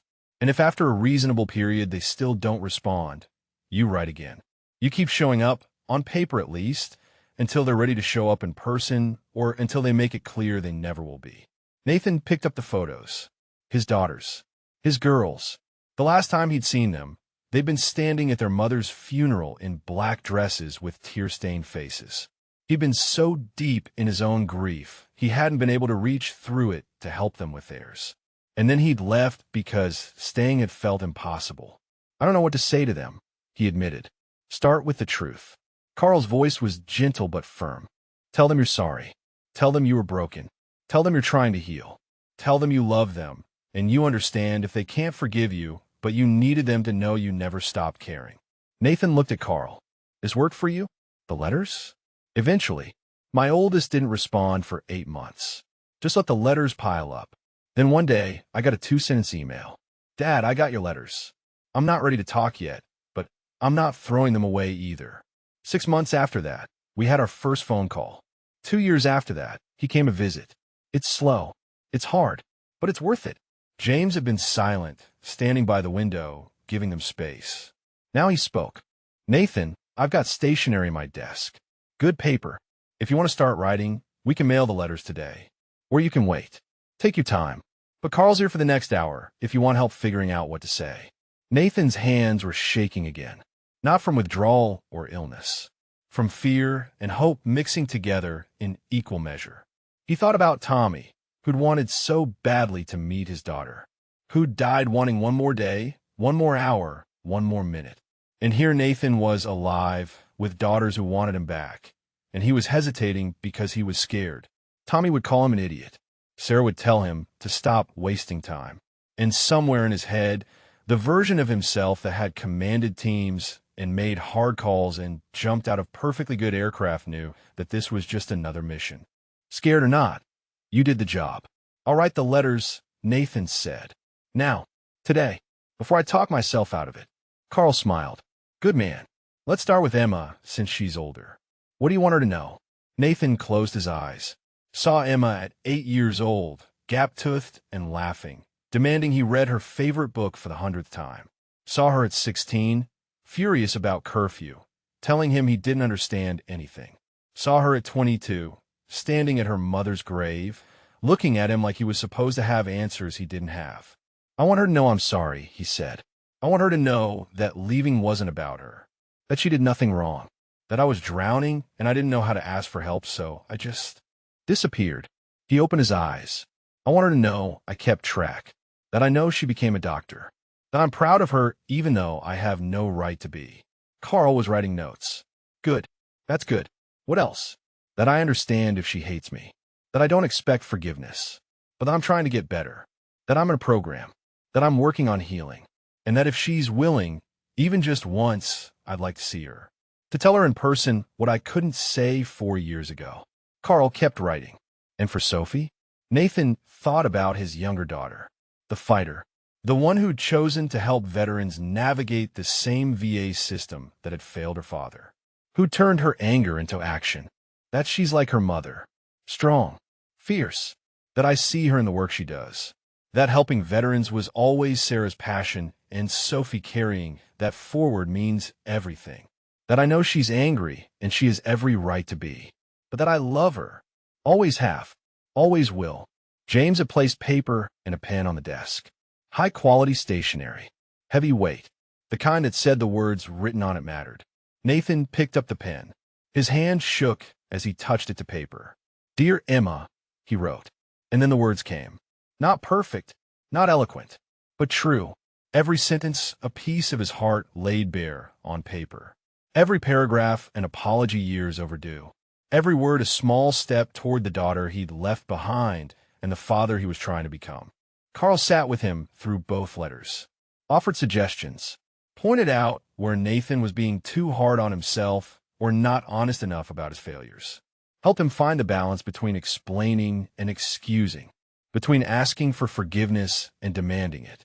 2 hours later, Nathan had 2 letters, sealed in envelopes, addressed to Emma Cross at Seattle Children's Hospital and Sophie Cross at Northwest Veterans Legal Aid. Ready to mail, ready to put into the world where his daughters would find them and read them and decide what happened next. James took the letters. I'll mail these today. Certified mail, so you know when they're delivered. Then we wait. How long? Nathan asked. However long it takes, Carl said. You've waited 4 years. You can wait a little longer. And while you wait, you keep working on yourself. Keep healing, so that when they're ready, you're ready too. Nathan looked at the empty desk where the letters had been. 2 pieces of paper carrying the weight of 4 years' worth of apologies, flying toward daughters who might read them and respond, or might read them and throw them away. Either way, he'd done it. He'd taken the step. The rest was up to them. The waiting was harder than any mission Nathan had ever run. At least in combat, you had objectives, timelines, extraction points. You knew when something would happen even if you didn't know what. But this was open-ended uncertainty. The letters had been delivered 3 days ago. Certified mail confirmed both Emma and Sophie had signed for them. And then, nothing. Nathan threw himself into the routines of Hope House. Morning group sessions where men talked about their struggles with the kind of honesty that only came from shared experience. Afternoon, job training workshops. Evening meals with people who understood what it meant to rebuild from nothing. He helped Maria in the kitchen, assisted with maintenance projects, kept busy because staying still meant thinking, and thinking meant spiraling. Thursday morning came again. He was at the memorial by 6, resuming the ritual he'd kept for 4 years. But this time James came with him, stood quietly while Nathan traced Tommy's name and whispered his weekly report. Still here, brother. Still trying. Wrote to my girls. Don't know if they'll respond, but I tried. That's something. On Friday afternoon, the phone James had given him rang. Unknown number. Seattle area code. Nathan's hand shook so badly he almost dropped it. He answered on the 4th ring, heart hammering. Hello. Silence on the other end. Not empty silence. The kind of silence where someone was there, breathing, try to find words. Dad? The voice was small, uncertain, but unmistakably Emma's. Nathan's vision blurred. Emma. His throat closed around her name. Baby girl. I got your letter. She sounded like she was crying. I've read it 17 times. She stopped. Started again. Why did you leave? The question he'd been dreading and expecting in equal measure. Nathan sat down on his bed, legs suddenly unreliable. Because I was broken, he said quietly. Because every time I looked at you and Sophie, I saw your mother. And I couldn't handle it. Couldn't function. Couldn't be the father you needed. So I ran because running was easier than staying and failing you every day. You were already failing us by leaving. Her voice cracked. We needed you. Mom was dead, and you were all we had, and you just disappeared. Do you know what that did to us? I can imagine. I'm so sorry, Emma. I'm sorrier than I can put into words. But you deserved better than what I was capable of giving then. You deserved a father who could function, who could help, who could be present. And I wasn't any of those things. So you gave up on us. The accusation hit like a physical blow. No, I gave up on myself. I thought you'd be better off without me dragging you down. I was wrong. I know that now. But at the time, I couldn't see past my own pain. Emma was quiet for a long time. Nathan waited, barely breathing, terrified she'd hang up. Finally, she spoke. Where have you been? The letter said you've been homeless. In Seattle. We've been searching everywhere. Private investigators. Missing person reports. Police. How do we not find you? Because I didn't want to be found. Because I changed how I looked. Grew a beard. Avoided cameras. Stayed in places investigators don't look. Became invisible. He paused. I kept track of you, though. Both of you. I knew when you graduated medical school. Knew when you got married. I saw the announcement in the hospital newsletter. David Chun. He seemed like a good man. You were watching us? From a distance. Never approached. Never interfered. Just needed to know you were okay. That's creepy, Dad. She said it without heat, just stating fact. You don't get to watch our lives from the shadows and think that's being a father. I know. You're right. It was all I could manage at the time, but you're absolutely right. Another long silence. Then, Sophie doesn't know I'm calling you. I haven't told her about your letter yet. Emma hesitated. She's angrier than I am. She turned that anger into fighting for veterans. Helping people like you navigate the system. But she's so angry, Dad. At the VA. At the military. At you. I don't know if she's ready. I understand. Nathan's chest felt like it was being crushed. You don't have to tell her. You don't have to do anything. I just wanted you to know I was alive. That I was sorry. That I never stopped loving you. I want to see you. The words came out rushed, like she had to say them before she lost her nerve. Not today. I'm not ready for today. But soon. Maybe next week. Coffee. Somewhere public. Nathan couldn't speak. Couldn't process that his daughter, after 4 years of absence, wanted to see him. Wanted to sit across from him. And what? Yell? Forgive? Just see him in person to confirm he was real? Dad? I'm here. Sorry. Yes. Coffee. Anywhere. Anytime. You tell me when and where, and I'll be there. There's a cafe near the hospital. Rosewood Coffee. Do you know it? I'll find it. Next Thursday, 10 in the morning. I have rounds until 9:30. She paused. If you don't show up, I'll never forgive you.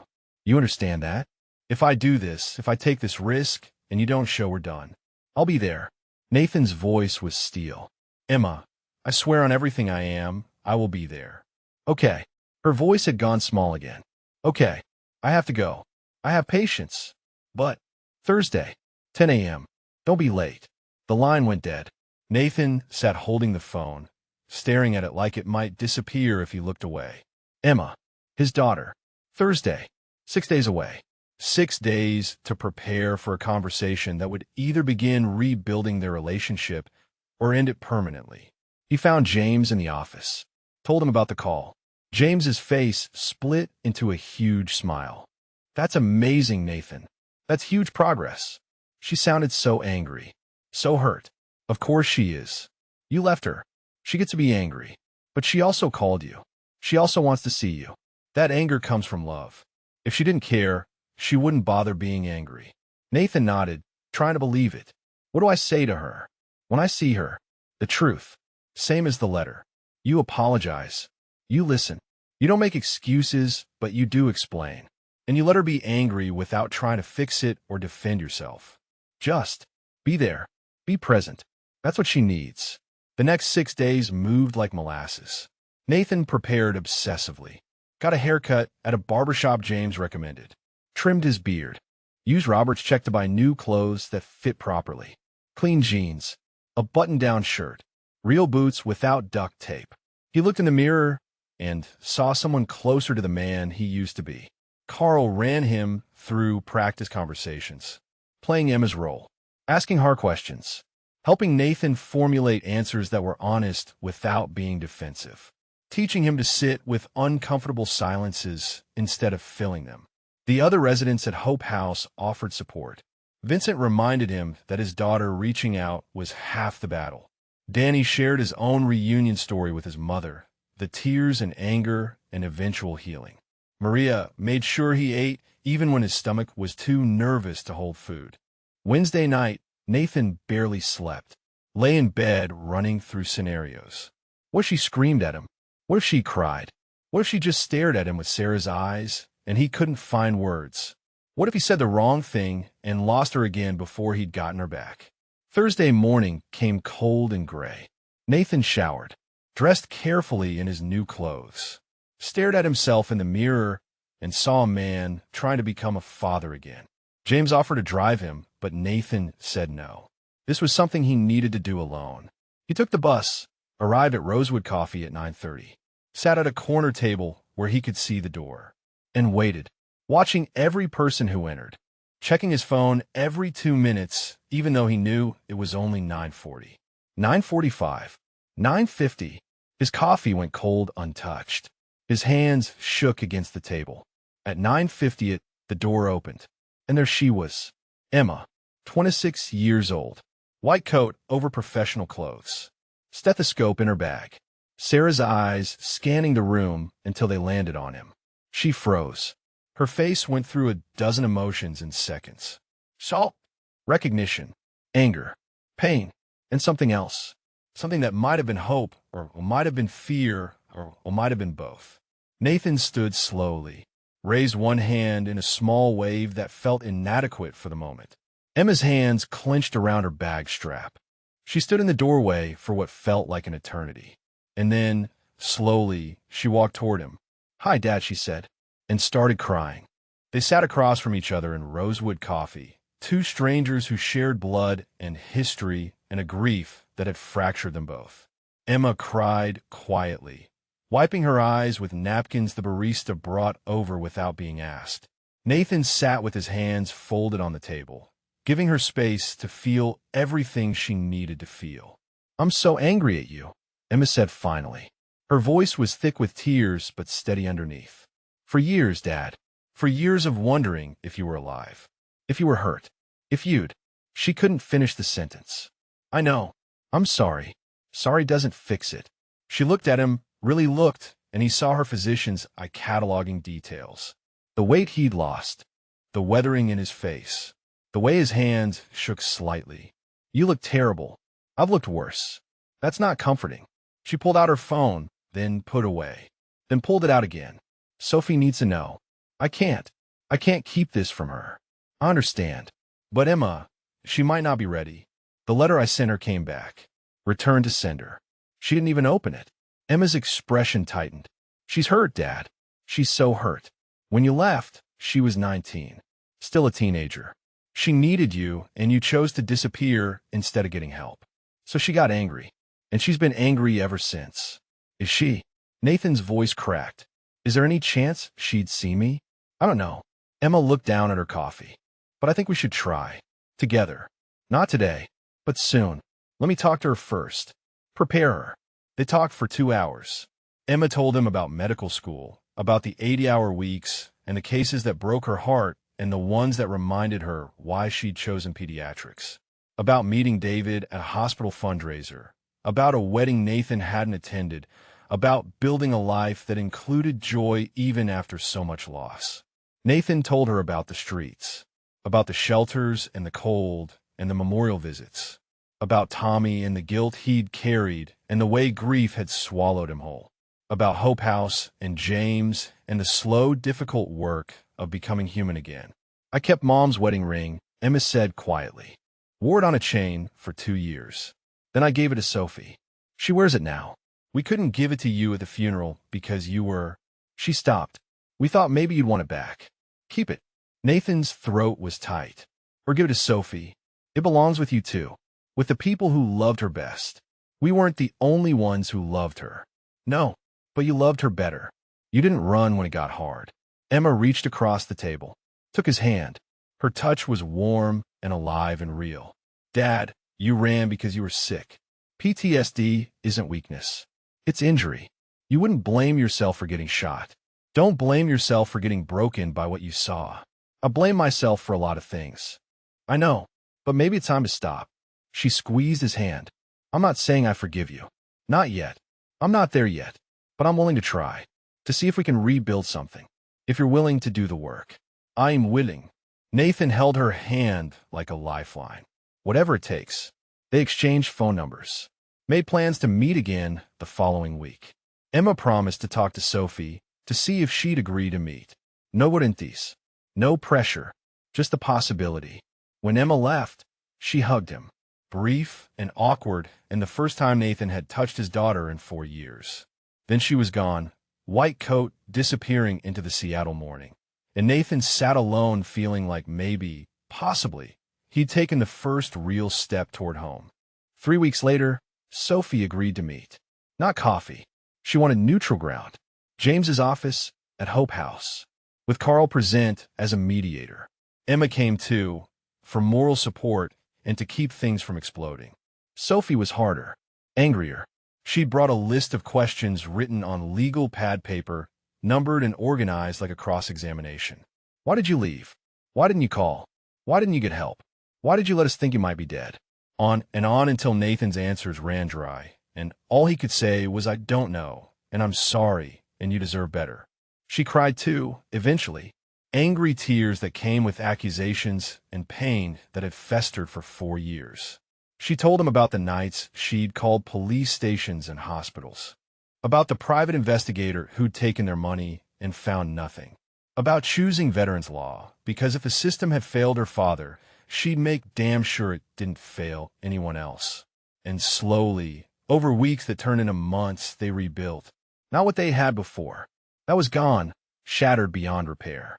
But something new. Careful. Tentative. Phone calls that turned into coffee meetings that turned into dinners. David joining them. Cautious and protective of Emma, but kind. Sophie bringing her questions and her anger and slowly, grudgingly, finding her way towards something that might eventually become forgiveness. Nathan stayed at Hope House. Got a part-time job doing maintenance work. Started attending Carl's family reunification groups. Kept his Thursday morning ritual at the memorial, but now James or Vincent or Danny often came with him. The isolation he'd wrapped around himself for 4 years dissolved piece by piece. 6 months after the bank incident, Robert called. Said Brandon had asked if Nathan would be willing to meet with him. The young teller wanted to apologize in person. Nathan said yes. They met at the same bank where it had started. Brandon was thinner, quieter, working in a back office processing loans. He apologized with tears in his eyes. Said he'd learned to look deeper, to see people instead of appearances. That Nathan had taught him the most important lesson of his life. Nathan told him what he'd learned himself, that everyone was fighting battles nobody else could see, that judgment came easy but understanding required work, that second chances were precious because most people didn't get them. 8 months in, Nathan got his own apartment. Small, modest, but his. Emma and Sophie helped him move in, brought housewarming gifts, stayed for pizza. It wasn't perfect. The conversations still hit rough patches. Sophie's anger still flared sometimes. Emma's hurt still showed in quiet moments. But they were trying. All of them. Thursday morning came again. Nathan stood at the memorial at 6 a.m., but this time he wasn't alone. Emma stood beside him. She'd asked to come. Wanted to meet Tommy. Wanted to understand the brother who died and the guilt her father had carried. Nathan traced the name on the bronze plaque. Emma placed her hand beside his. He loved his daughter, Nathan said quietly. Wanted so badly to meet her. Last thing he said was to tell Riley he wanted to be a good dad. Did you? Emma asked. Tell her? No. I couldn't face her. Couldn't face anyone. But maybe. He paused. Maybe it's time. Riley Brennan was easy to find. She worked as a teacher in Boston. Nathan called her mother first, explained who he was, asked permission. Tommy's widow remembered him. Said Riley had always wondered about her father's last moments. Said she'd be grateful to talk. The call happened on a Sunday. Riley was 23 now, Tommy's eyes looking out from her video screen. Nathan told her everything. The mission, the IED, the final words. How much Tommy had loved her before he'd even met her. How he'd shown everyone the ultrasound photos. How he planned her whole life with joy. Riley cried. Said thank you. Said knowing her father's last thoughts were of her meant everything. Said she wished Nathan had told her sooner, but understood why he couldn't. After the call, Nathan sat in his apartment feeling lighter than he had in 16 years. The guilt wasn't gone. Might never be fully gone, but it had shifted. Become something he could carry without being crushed. His phone buzzed. Group text from Emma and Sophie. Dinner tonight? Our place? David's cooking. Nathan looked at the message. At his daughters, including him in their lives. At the word our instead of my. At the casual invitation that meant he was family again, flawed and broken, but still family. He typed back, I'll be there. And then, because some promises needed to be kept, he added one more text. To Tommy's name in his contacts, a number that would never ring, but that he kept anyway. Still here, brother. Still trying. And today, finally, I'm not just surviving. I'm living. Outside his window, Seattle moved through its morning rhythms. People heading to work. Lives continuing in their ordinary way. And Nathan Cross, former SEAL, former homeless veteran, father trying to earn back what he'd lost, stood in his small apartment and felt something he hadn't felt in 4 years. Hope. If you've ever known someone who seemed broken beyond repair, someone struggling with demons nobody else could see, remember this. Second chances are possible. Healing takes time. And sometimes the bravest thing a person can do isn't charging into battle. It's accepting help. It's asking for forgiveness. It's choosing to keep trying when giving up would be easier. Nathan's story started with a young bank teller who saw a fake ID where there was actually a hero, but it became something bigger. A reminder that every person has a story, that appearances deceive, that judgment fails, and that it's never too late to come home as long as someone leaves the door open. The dog tags still hung around Nathan's neck. The scars still marked his hands. The memories still came in the dark. But now he had phone numbers to call when they did, had daughters who answered, had a community that understood, had a life worth fighting for. Still here, still trying. And finally, after 4 long years in the wilderness, finding his way back.